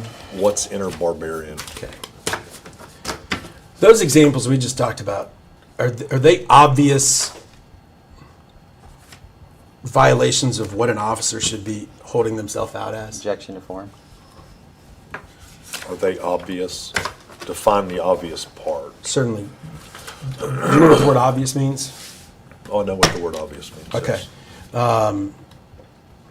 Yes. Is these posts that we've discussed, are they obvious violations of JSO's policies and procedures? Objection to form. There is a matter called the First Amendment that is implicated in all of this. I don't understand your question. Okay.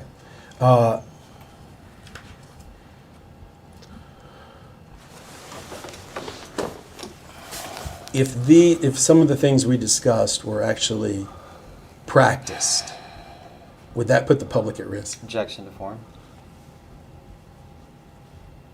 In this entire deposition, The post that we just discussed. the comments that we discussed. I've never all that talk about Viking and all that stuff. That's the first I've ever even heard of that. I've never seen an officer say, "I'm letting out my innermost Viking," and whatever the stuff you were reading. I'm taking your word for it because I didn't review the post. I told you that before. I just remembered him cooking chicken on a grill with an AR. I would even have to take your word for it that those posts even came from him. Okay. You provided discipline to Tim James for these posts. Mm-hmm. But you didn't look at them? Objection to form. Do you know what the summation is? I can't just look at, so the investigation still has to, because there's Florida State Statute 112 that there has to be an investigation. They still have their rights. It's investigated. Then I get more in the summation from actually what the violations are. If you've read the summation before, I can't just look at a post and say, hey, person is guilty of A from the post. Nor should I. Are you aware that 24 days after you disciplined Tim James, he was involved in an incident with a man named John Blessing?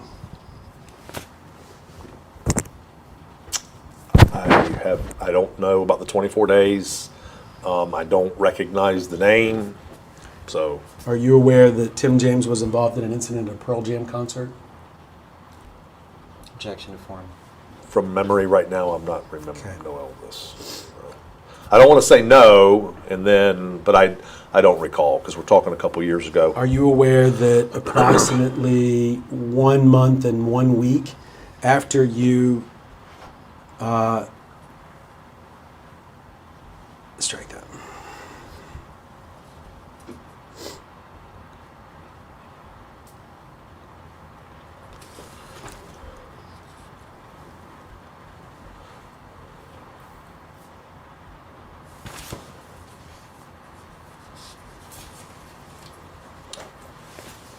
Do you have any opinions as we sit here today about any wrongdoing from the policies and procedures standpoint of Officer Vickery? Do I have any opinions as I sit here today from the policies and procedures standpoint of Officer Vickery? Yes. As I sit here today, in regards to Vickery, I watched the video. I probably need to review more before. I don't even recall. I know that I remember little bits and pieces about wrote an RTR, didn't write an RTR, but they were talking first incident versus second incident in jail, not the other. But as far as every one of his actions sitting here today, I don't recall. Okay. This is literally the last day of discovery as the parties find them. And so I'm taking a deposition to try to find out what your opinions are going to be for trial. So do you have any opinions on whether Vickery acted appropriately during the entirety of his interactions with Ms. Martinez? I can't give you my opinion without reviewing more. Fair enough. Do you have any opinions about whether Officer Chastain acted appropriately or inappropriately during his interactions with in the Sallyport? Chastain, I believe, just like Andres, which I'm sure you're going to get to, plus Cochran, who didn't work for us, somebody else. I remember those names, that they were there. What I do recall is, I believe that during the investigation, if my memory serves me correctly, the line of sight, because if you're familiar with the Sally Port, if you've ever been in there, that they wouldn't have, some of them may not have had direct line of sight, because the only thing that I could think about in regards to them would be whether there should have been potentially an intervention. And I remember Andres walking down and doing some form of intervention. Okay. Do you have any opinions whether Officer Andres or Officer Chastain violated or didn't violate any policies and procedures of JSO regarding rendering medical care to Myra Martinez? The summation, I'll put it this way. Had they would have found to have violated any of that, the summation, which I'm sure is already in the record somewhere, you've already had discovery of that, I'm sure, would have documented such, and through the review process had back then, which memory is better back then, when I reviewed it, had I not concurred, either way, whether they violated or not, it would have been documented. Okay. Same question as to Borsadi. Do you have any opinions whether Borsadi acted appropriately under JSO's policies and procedures regarding the rendering or failure to render medical care to Ms. Martinez at the PTDF? Again, the summation would have documented. Okay.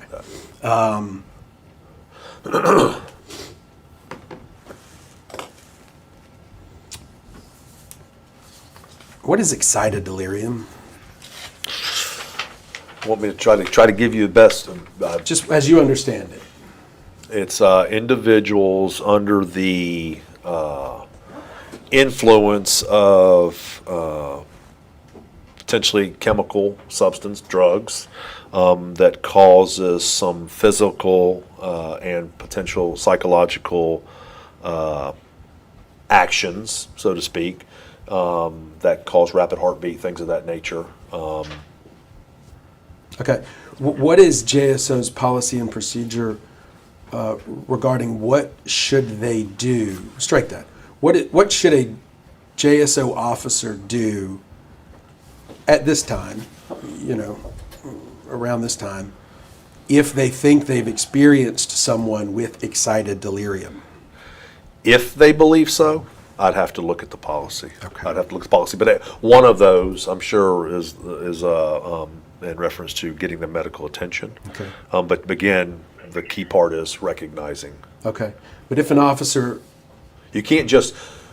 Officers out on the street encounter many individuals intoxicated, many individuals under the influence of drugs.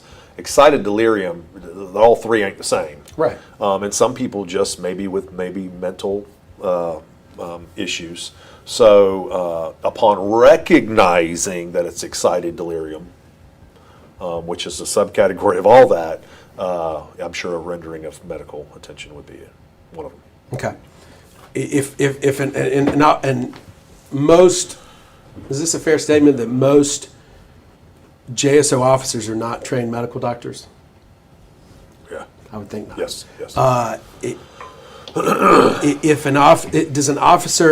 If an officer sees someone, thinks someone has excited delirium, should they then call in medical help? Is that the policy? Objection form.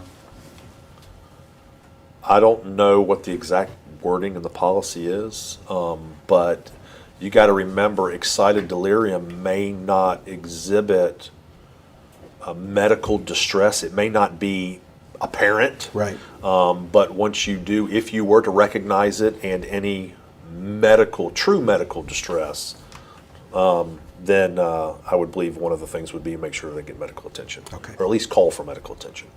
Do you know whether or not a prostrate chair was used in this incident? I don't recall. Okay. If a prostrate chair was used, would it be protocol to have some sort of RTR or documentation? The policy and RTRs have changed somewhat over the years, and now you're asking me layered. To say what the policy said back then, when we may have had anywhere from 2 to 5 revisions, I Fair can't enough. quote the policy from that time period. Detective Cayenne talked about myths taught in FTO. Do you know what he meant by that? Say it again. Sorry. Detective Cayenne, in one of the interviews, talked about, in his interview with Officer Borshati, former Officer Borshati, he talks about myths taught in FTO. Do you know what that means? I don't know what he's talking about. Okay. Do you know if there are myths taught in FTO? I have no clue what he's talking about. You'd agree with me that a young officer shouldn't be taught myths when, in fact, there are protocols? Objection to form. What's the objection? I think He's already told you he doesn't know about myths and FTO. Okay. But assuming Detective Cayenne believes myths are taught in FTO, would you agree that is JSO's non-retained expert on policy and practice that if there are protocols that exist, myths shouldn't be taught? I would think that the order of the day should be policies and practices.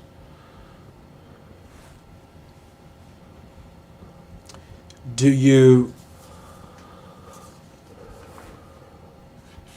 ever heard the expression, do as I say, not as I do? Ever in my life? Yeah. In my life, yes. Yeah. Do you know if it affects police officers? Objection to form. I have no clue. Individuals would have to tell me that they've been affected. I wouldn't. Okay. I mean,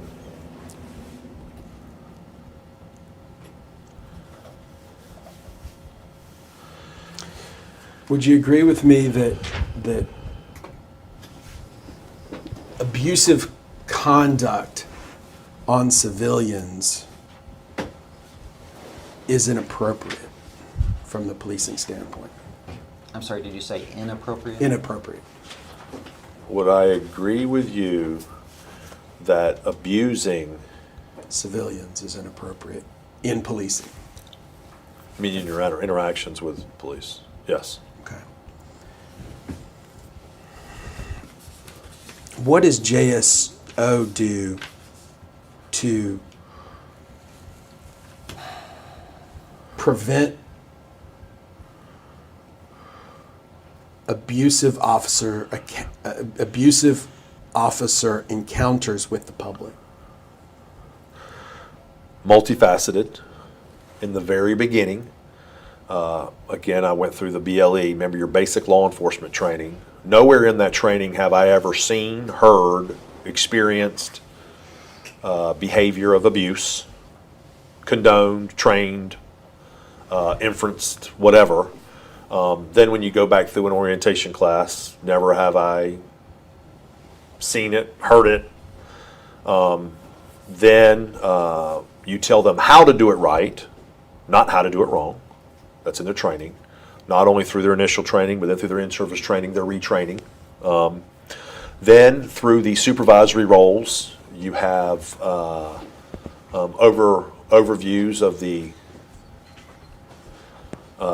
sergeants and the lieutenants. I think we're talking about physical here, right. Are we? That's why they do response to resistance reports, the document incidents. If they're found not to have, then it would be, I mean, that runs the whole gamut. I could run down a million rabbit holes with this. You discipline from that. If it's so egregious, such as with Officer James and or Officer Borsati, they are arrested for violation of the law. Then you do your administrative thing. But also, we have the early warning system in which officers that have meet a threshold of within a certain time period of so many incidents and things of that nature, that keeps their supervisors and their lieutenants in tune with, hey, listen, you were in 2 wrecks in a period, plus you tased somebody, or you tased somebody 3 times in the last so many months, and that sort of stuff. That keeps them hopefully in tune with the officers enough to speak with them starts an issue. Sometimes if it's looks like it's bad, it goes in investigation. If it's if they are, every one of those incidents can be articulated and explained appropriately to be within not a violation of policy, then but it's still documented. So probably from that kind of standpoint, that's how you try to keep them from doing their own thing, as Officer James and Officer Borisati did. Okay. What is the early warning system? How does that work? So through our professional standards, professional oversight, then unit, when you use of force, when you're in vehicle wrecks, there's criteria that I'm sure the OGC can get to you. It talks about that you are flagged because of your interactions that you've had in handling calls with the public and things of that nature, and it gets it is an automated reaction thing that the system spits out your name that you've done X, Y, and Z in a time period that we need to, hey, early intervention, early warning of, hey, let's look, might not be anything to this, but it needs to be looked at and to find out if you are within policy and you're not doing things inappropriately. Did that exist when Tim James and Borisati were working for JSO? It's been several years, but I would have to look. Okay. I mean, the exact date. Is there a double standard on officer discipline as to when one is in the union and one is not in a union, or one does not have civil service protection and one does? Objection to form. So you just has two distinct Okay. different things. The first one is discipline is done by the administration, the chain of command. Right. Investigation administratively is what I'm assuming with you is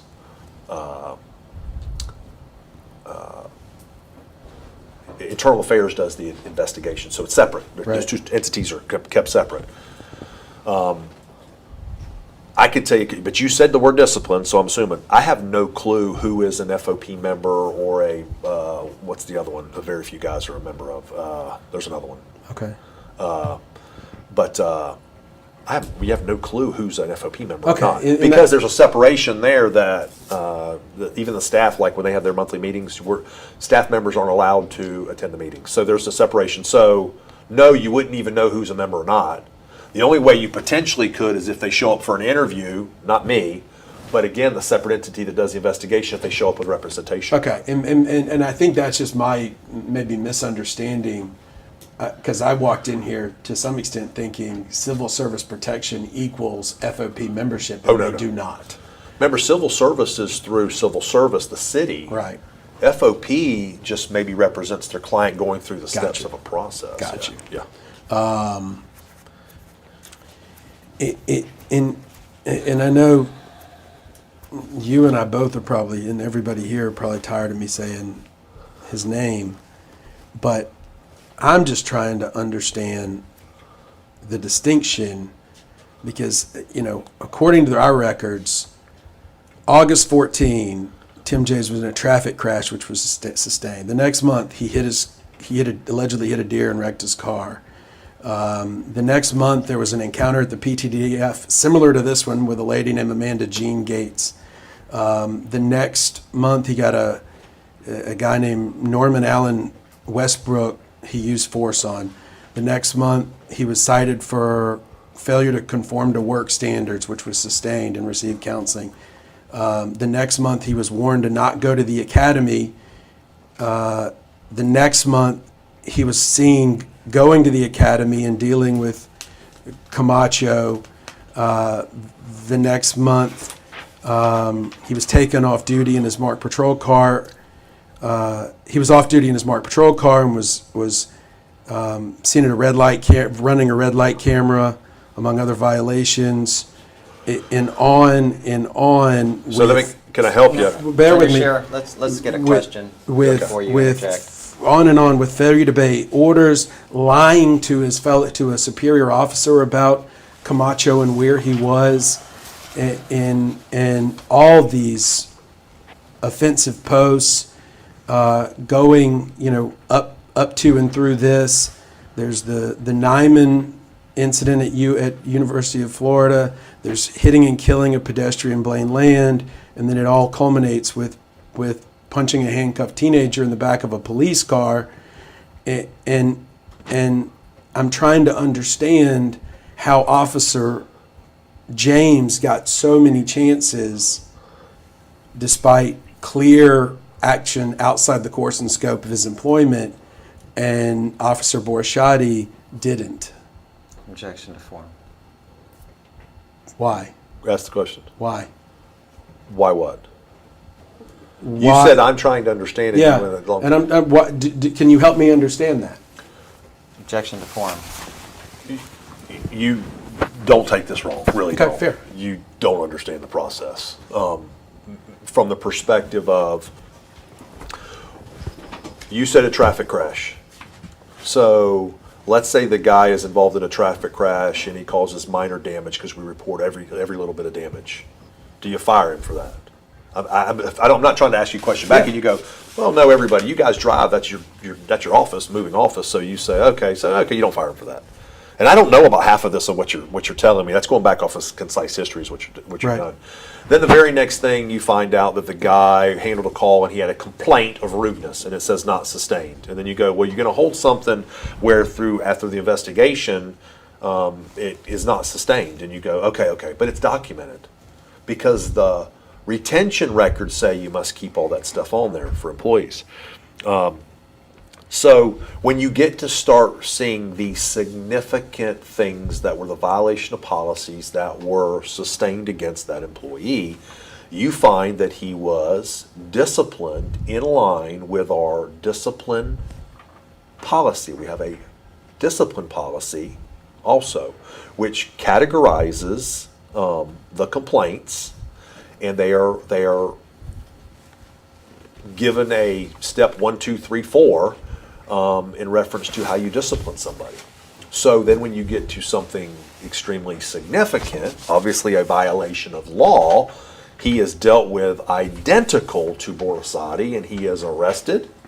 And had he not been off probation, I'd have said if you go back and watch my other news conferences, you'll hear me actually describe that, where I actually say, and this individual has been boom and fired, arrested and fired. Where when they have the protections, I say they're being placed on administrative leave, or they're being placed. And listen, I didn't create that. You know what that does? You see it as being treated different. I see it as, I would have loved to have fired Tim James immediately thereafter. The process does not allow me to do that. But do you understand that other officers could see that and think they could get away with more? No, because no. Hey, you, no disrespect. I've been a policeman a long time. I'm giving you that perspective, not outside you, because you said, how would other officers see it? Oh no, I look at it and go, guy did that, was arrested, and had to resign because he knew at the end he was going to be fired. Other guy arrested and immediately fired. Probation, not probation. No way. Okay.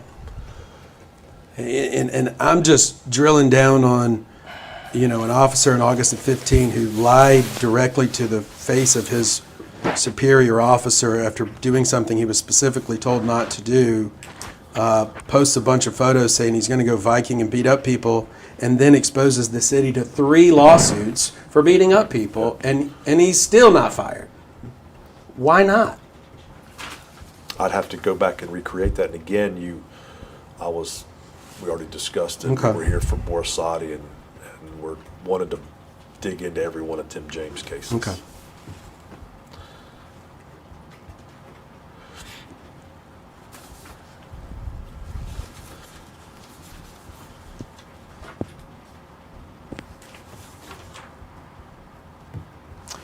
We got to change the video. Let's do one more break and I'll wrap up. Okay. Well, off the record at 12 o'clock.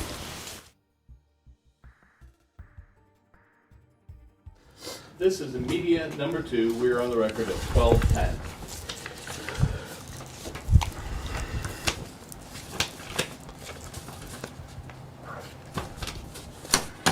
Do you have an opinion as to whether, okay, we talked about the Scores parking lot, the pushing down of Myra's head was across the line, was outside policy and procedure, fair? Yes. Okay. Do you have an opinion as to the other uses of force, as to whether they were inside the line or outside the line? So in regards to the other uses of force, I know there's some strikes. The video isn't really clear. So I base saying definitively what's outside of policy, what's easy for me to see is the head. Okay. The other, you can't tell whether her arm's back or not back and exactly where's he striking her, because if you're striking in the shoulder to get somebody to put their arm back instead of them tucking their arms underneath, that could, in the right circumstances, be appropriate, but that video is not the greatest video. Okay. Back to PTDF then, are there, I mean, I guess the question is this, is there any scenario where a strike is appropriate of a handcuffed arrestee? I have to sit here and think about that.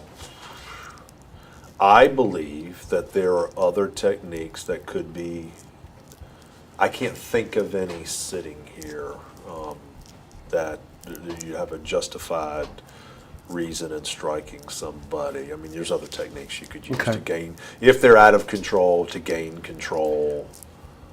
And I understand so is it what you're saying is there are escalation measures, and those escalation measures should be taken in order?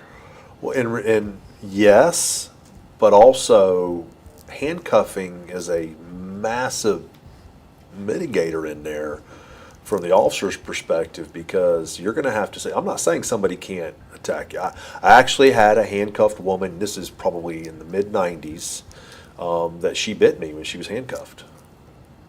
I didn't do anything to her because I knew once I got her mouth away from me, she couldn't bite me again. Right. You probably have to describe an exact scenario. That handcuffing takes a lot of their ability to freely move and attack you away. I mean, is there, obviously I guess you can lunge and bite, or you can kick. Those would probably be the two more common ways somebody could do something when handcuffed. Is that fair? There's some, but I'm sure there's others. Yeah, like charging. I mean, there's other ways. And Mr. Phillips, for the record, because you're not off screen, all of your handcuffing demonstrations have been behind the back. Correct. So can the undersheriff assume that when you're asking about this scenario and the use of force against a handcuffed suspect, that you're talking about a suspect who was handcuffed behind their back? Yes, that's totally fair, because I am visibly demonstrating. I was assuming that. And is it ever appropriate to handcuff in front? We do not train to handcuff in front. Why not? I guess through the years of finding out that individuals can still attack, escape, things of that nature, those standards that we've talked about several times over the years and years and decades of police work, it came to the conclusion that it is a more secure way to transport, handcuff, restrain individuals. And I can tell you from my own personal experience, you would want them handcuffed behind your back. Okay. Do officers at JSO have the discretion to refuse medical advice given to an arrestee? Strike that. Do officers at JSO have the right to refuse the advice given by EMTs or medical professionals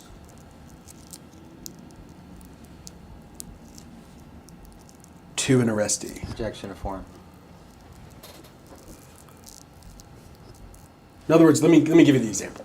An arrestee is told by a doctor or an EMT, that she needs to go to the hospital. Are officers at JSO allowed to say no? Well, it depends. Is it a felony charge? Is it a misdemeanor charge? Is there other, you described part of it. Is there other medical personnel right there at the facility? So I'd need to know probably a little bit more to make sure that we're talking apples and apples. Okay. Do you have any opinions on whether, and this is one of those questions, do you have any opinions on whether Ms. Martinez was doing yoga at the Sallyport? Objection to form. Say that again? Yeah, exactly. Do you have any opinions as to whether Miss Martinez was doing yoga while in the Sallyport? I don't know anything about yoga at the Sallyport. If an officer believes that a fellow JSO officer has used excessive force on an arrestee, does JSO have a policy which requires the witnessing officer to separate the arrestee from the officer who used excessive force? Does JSO have a policy if he witnessed an officer use excessive force on to separate them, but they would have had to known it's excessive force? So I think if, I don't know what the policy says, you're wording that in a way that it's not, I think I know what you're saying, but you might want to rephrase that. Yeah, if an officer believes that another officer is using excessive force, what is their obligation? They should intervene. Okay. I would say, call a supervisor, and then that would launch that whole long process as I've told you before. Is it excessive force? Is it a battery? Then after, if it could go criminal, maybe not. It could be administrative, and then you go into... What should the supervisor do? Ensure that the integrity or internal is notified. Okay. Should the supervisor say, don't worry about it, I got that, I understand? Objection to We already know about it. Objection to form. Understand, I already got that of what to do. Should a supervisor say, don't write an RTR report? Objection to form. To an officer who's seen... Oh, you're in referencing the two, the whole, I mentioned this earlier in the deposition. So you had two uses of forces, two situations where one believed they weren't talking about the same incidents. Is that what you're talking about? No, I'm just saying if well, no, talking about... Okay. Let me start over. Yeah. If that's my problem. If an officer sees another officer use excessive force, you indicated they should... one thing they should do is call their supervisor. Fair? Yeah. What should that supervisor do? You're doing it so you're trying. I've been doing this a long time. You're doing it in a manner where you're wanting to leave out pieces and add other pieces to make it. We know in this scenario that the line that you're getting to is Sergeant Weeks because there were two incidences. You're going to try to get me to give a vanilla policy over here when you're asking me to not know what I know over here. No, well, according to, we're going to get into a debate on what civil rights law says about the officer's perspective at the time. But I'm just asking a question from the policy and procedure standpoint. I have to read the policy. Okay, so do you know what the policy and procedures are regarding when, bear with me. UnderSheriff, we need to let him finish the question Okay. and answer the question that he's putting to you, irrespective of whether it pertains to this case in specific. I'm sorry. Fair. There you go. Okay. Do you know what JSO's policy and procedure is, or are, when an officer believes a fellow officer has used excessive force on an arrestee? Objection to form. And may I inquire? Yes. Are you asking what the officer should do in the moment? Yes. In the moment, fair. proximate to this incident, observing excessive force. Okay. If one officer observes another officer use excessive force, what he believes is excessive force. That's going to help me. One word you've been leaving out, believes. I've read it. Let me start over again. If an officer sees another officer use force that he believes is excess force, what should that officer do at that point, according to JSO's policy and procedure? As he would any other policy violation potential that he observes, he has the option of notifying his supervisor, or he can make the complaint directly to Internal Affairs or Integrity. Is there a policy and procedure about whether he should separate the two? The person who's potentially been a victim of excessive force and the officer who potentially who he believed used excessive force. I don't know if that's in policy. Why not? Do you know? Objection to form. Why? I don't know. Yeah. Well, strike because that. I haven't. The policies get revised so many times in a year. Actually, I went on vacation. I just got back last night, and there was a notification of a policy revision. And I don't know if that policy's on there, and that just occurred over the last 5 days. Okay. So when I'm trying to be as clear and honest as I can with you to say, I don't know what it says right now. Okay, fair enough.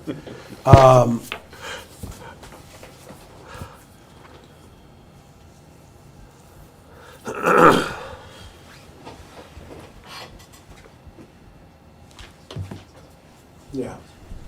Based upon your experience as a law enforcement officer, how should that be handled? How would you teach that to be handled, that situation where an officer believes another officer has used excessive force, to the extent of whether they should be separated from the person who was the believed victim of excessive force?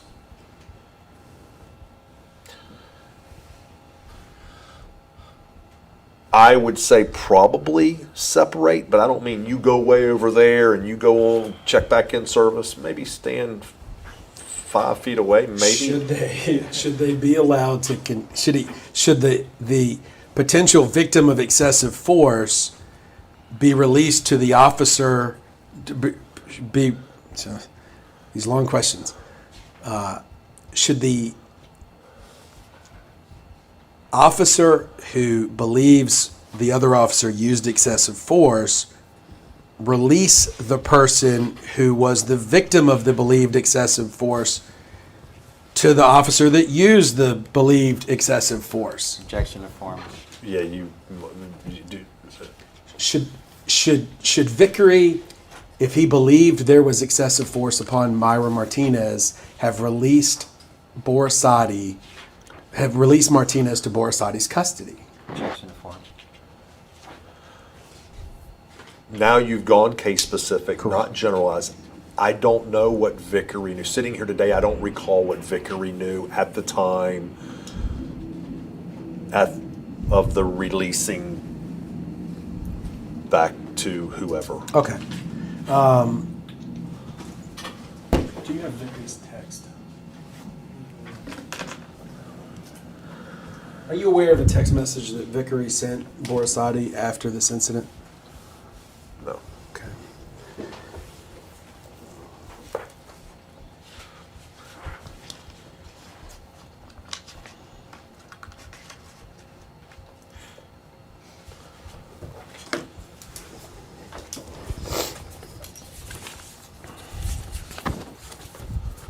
Let me have my binders, those folders. Not, I don't need this.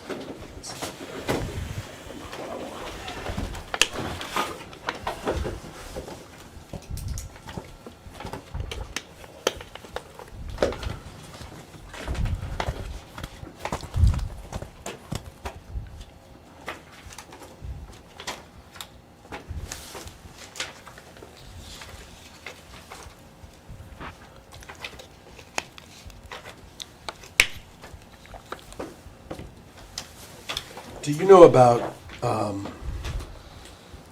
you prepared to speak today about any of the other cases in the last 10 years where JSO has been accused of violation of civil rights from use of excessive force? No. Okay.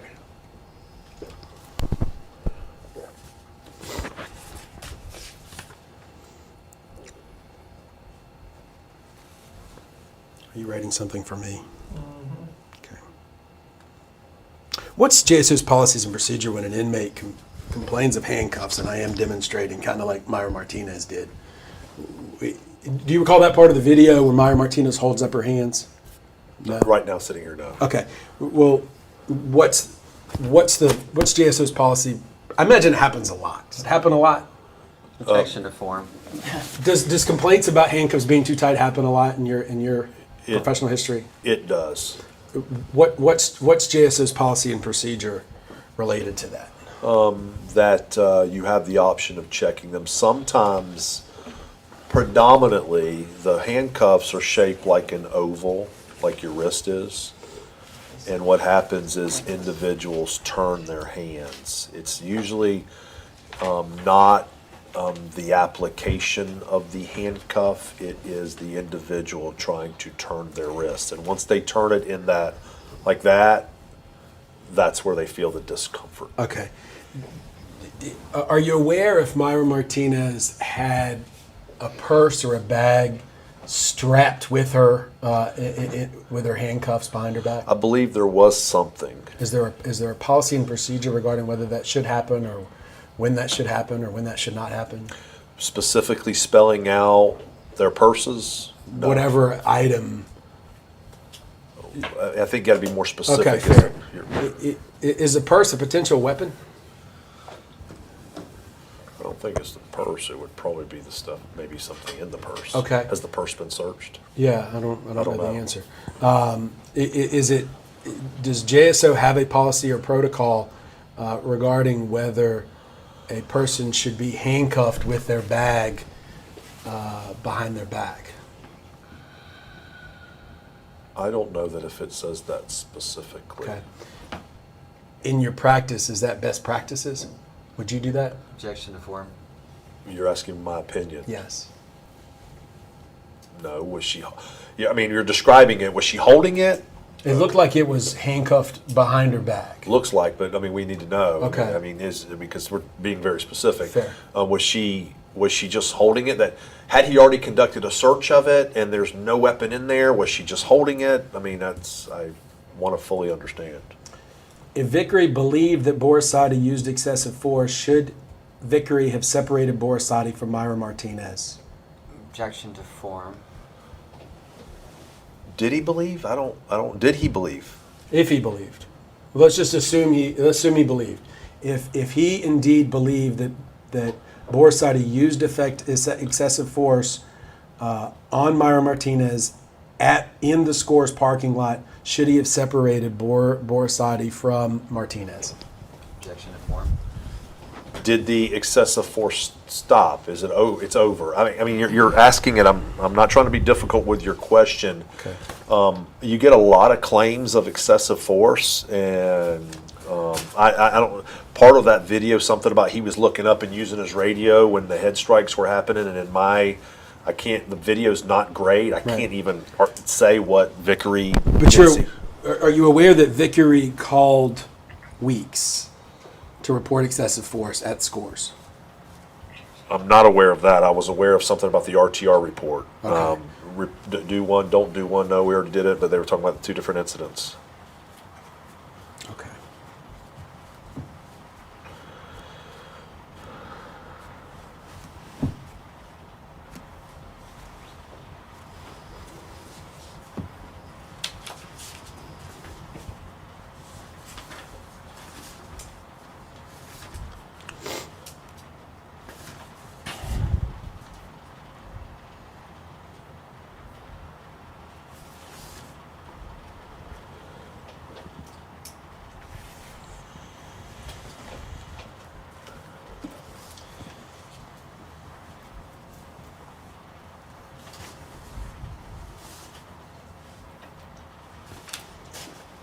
Speak now, forever hold your peace, Mr. Johnson.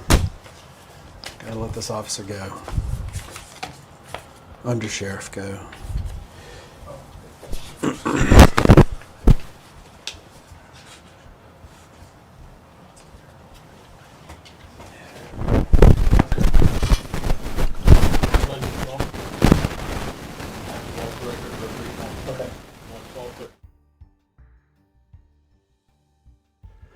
Okay, we are back on the record. What affiliation with JSO does Gabriel Rose have? Gabriel Rose, if we're talking about the one that's assigned to the police academy, is one of our trainers. Okay. Employed by JSO? Yes. Okay. And that's the Northeast Florida Criminal Justice Training and Education Center? Correct. What affiliation does that have with JSO? So the building is owned by FSCJ, and the in-service training, academy classes, the driving training track, he is a JSO employee that works out of that training center. Okay.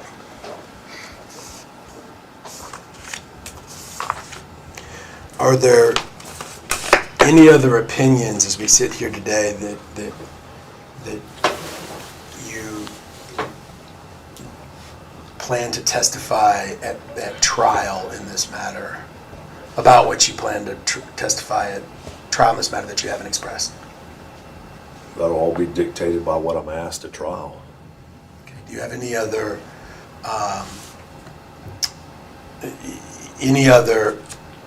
so did you have, and I don't want to know what you talked about, I still don't know if I can find that out, but did you have conversations with General Counsel's office before your testimony today? Did you meet with General Counsel's office before today? Yes. Okay. Are there any other areas that you discussed about your trial opinions that we haven't touched on today?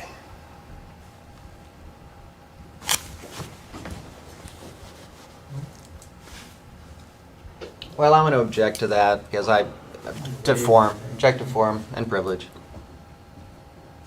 Are you instructing him not to answer? I'm objecting to the form because it's what is too broad and fair. You've asked him what his opinions are, and he's expressed them. Let me ask this: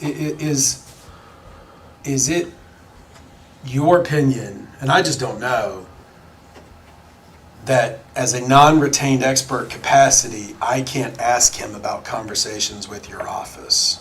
As a normal expert, I could. No, you can't.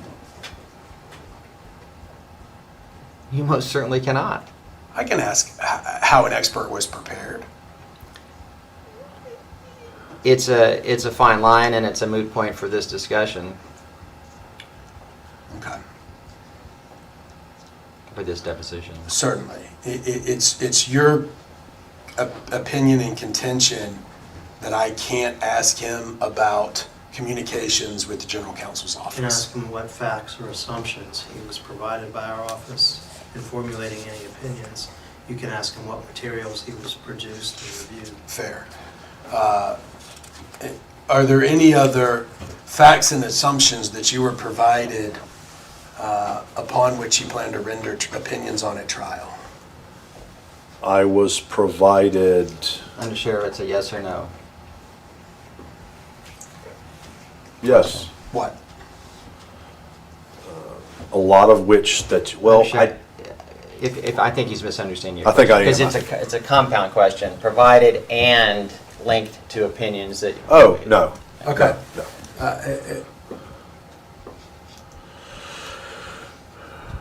What were you going to say? Some discovery. Objection to form. What were you going to say? Nothing. I misunderstood the question. Okay. What did you understand the question to be? I thought you wanted me to actually list out specific documents and things that I was provided, like a copy of the video, which I've already... We talked about that. We talked about the stuff you reviewed. So that stuff. So when he clarified it, okay. It was answered. Was there anything else that you reviewed upon which you plan to provide opinions at trial? That we haven't mentioned in this? Yes. No. Okay. Any other questions, Mr. Johnson? Thank you for your time. Yep. I appreciate it. Absolutely. Paul, do you have any questions? I do not. Mr. Granite has no questions? Read or waive. Oh, we'll read absolutely. Okay, that concludes this deposition. It is 12:35. If you enjoyed this video, please subscribe, give this video a thumbs up, and press the notification bell. Additionally, you can view our playlists and most recent videos. Thank you for watching.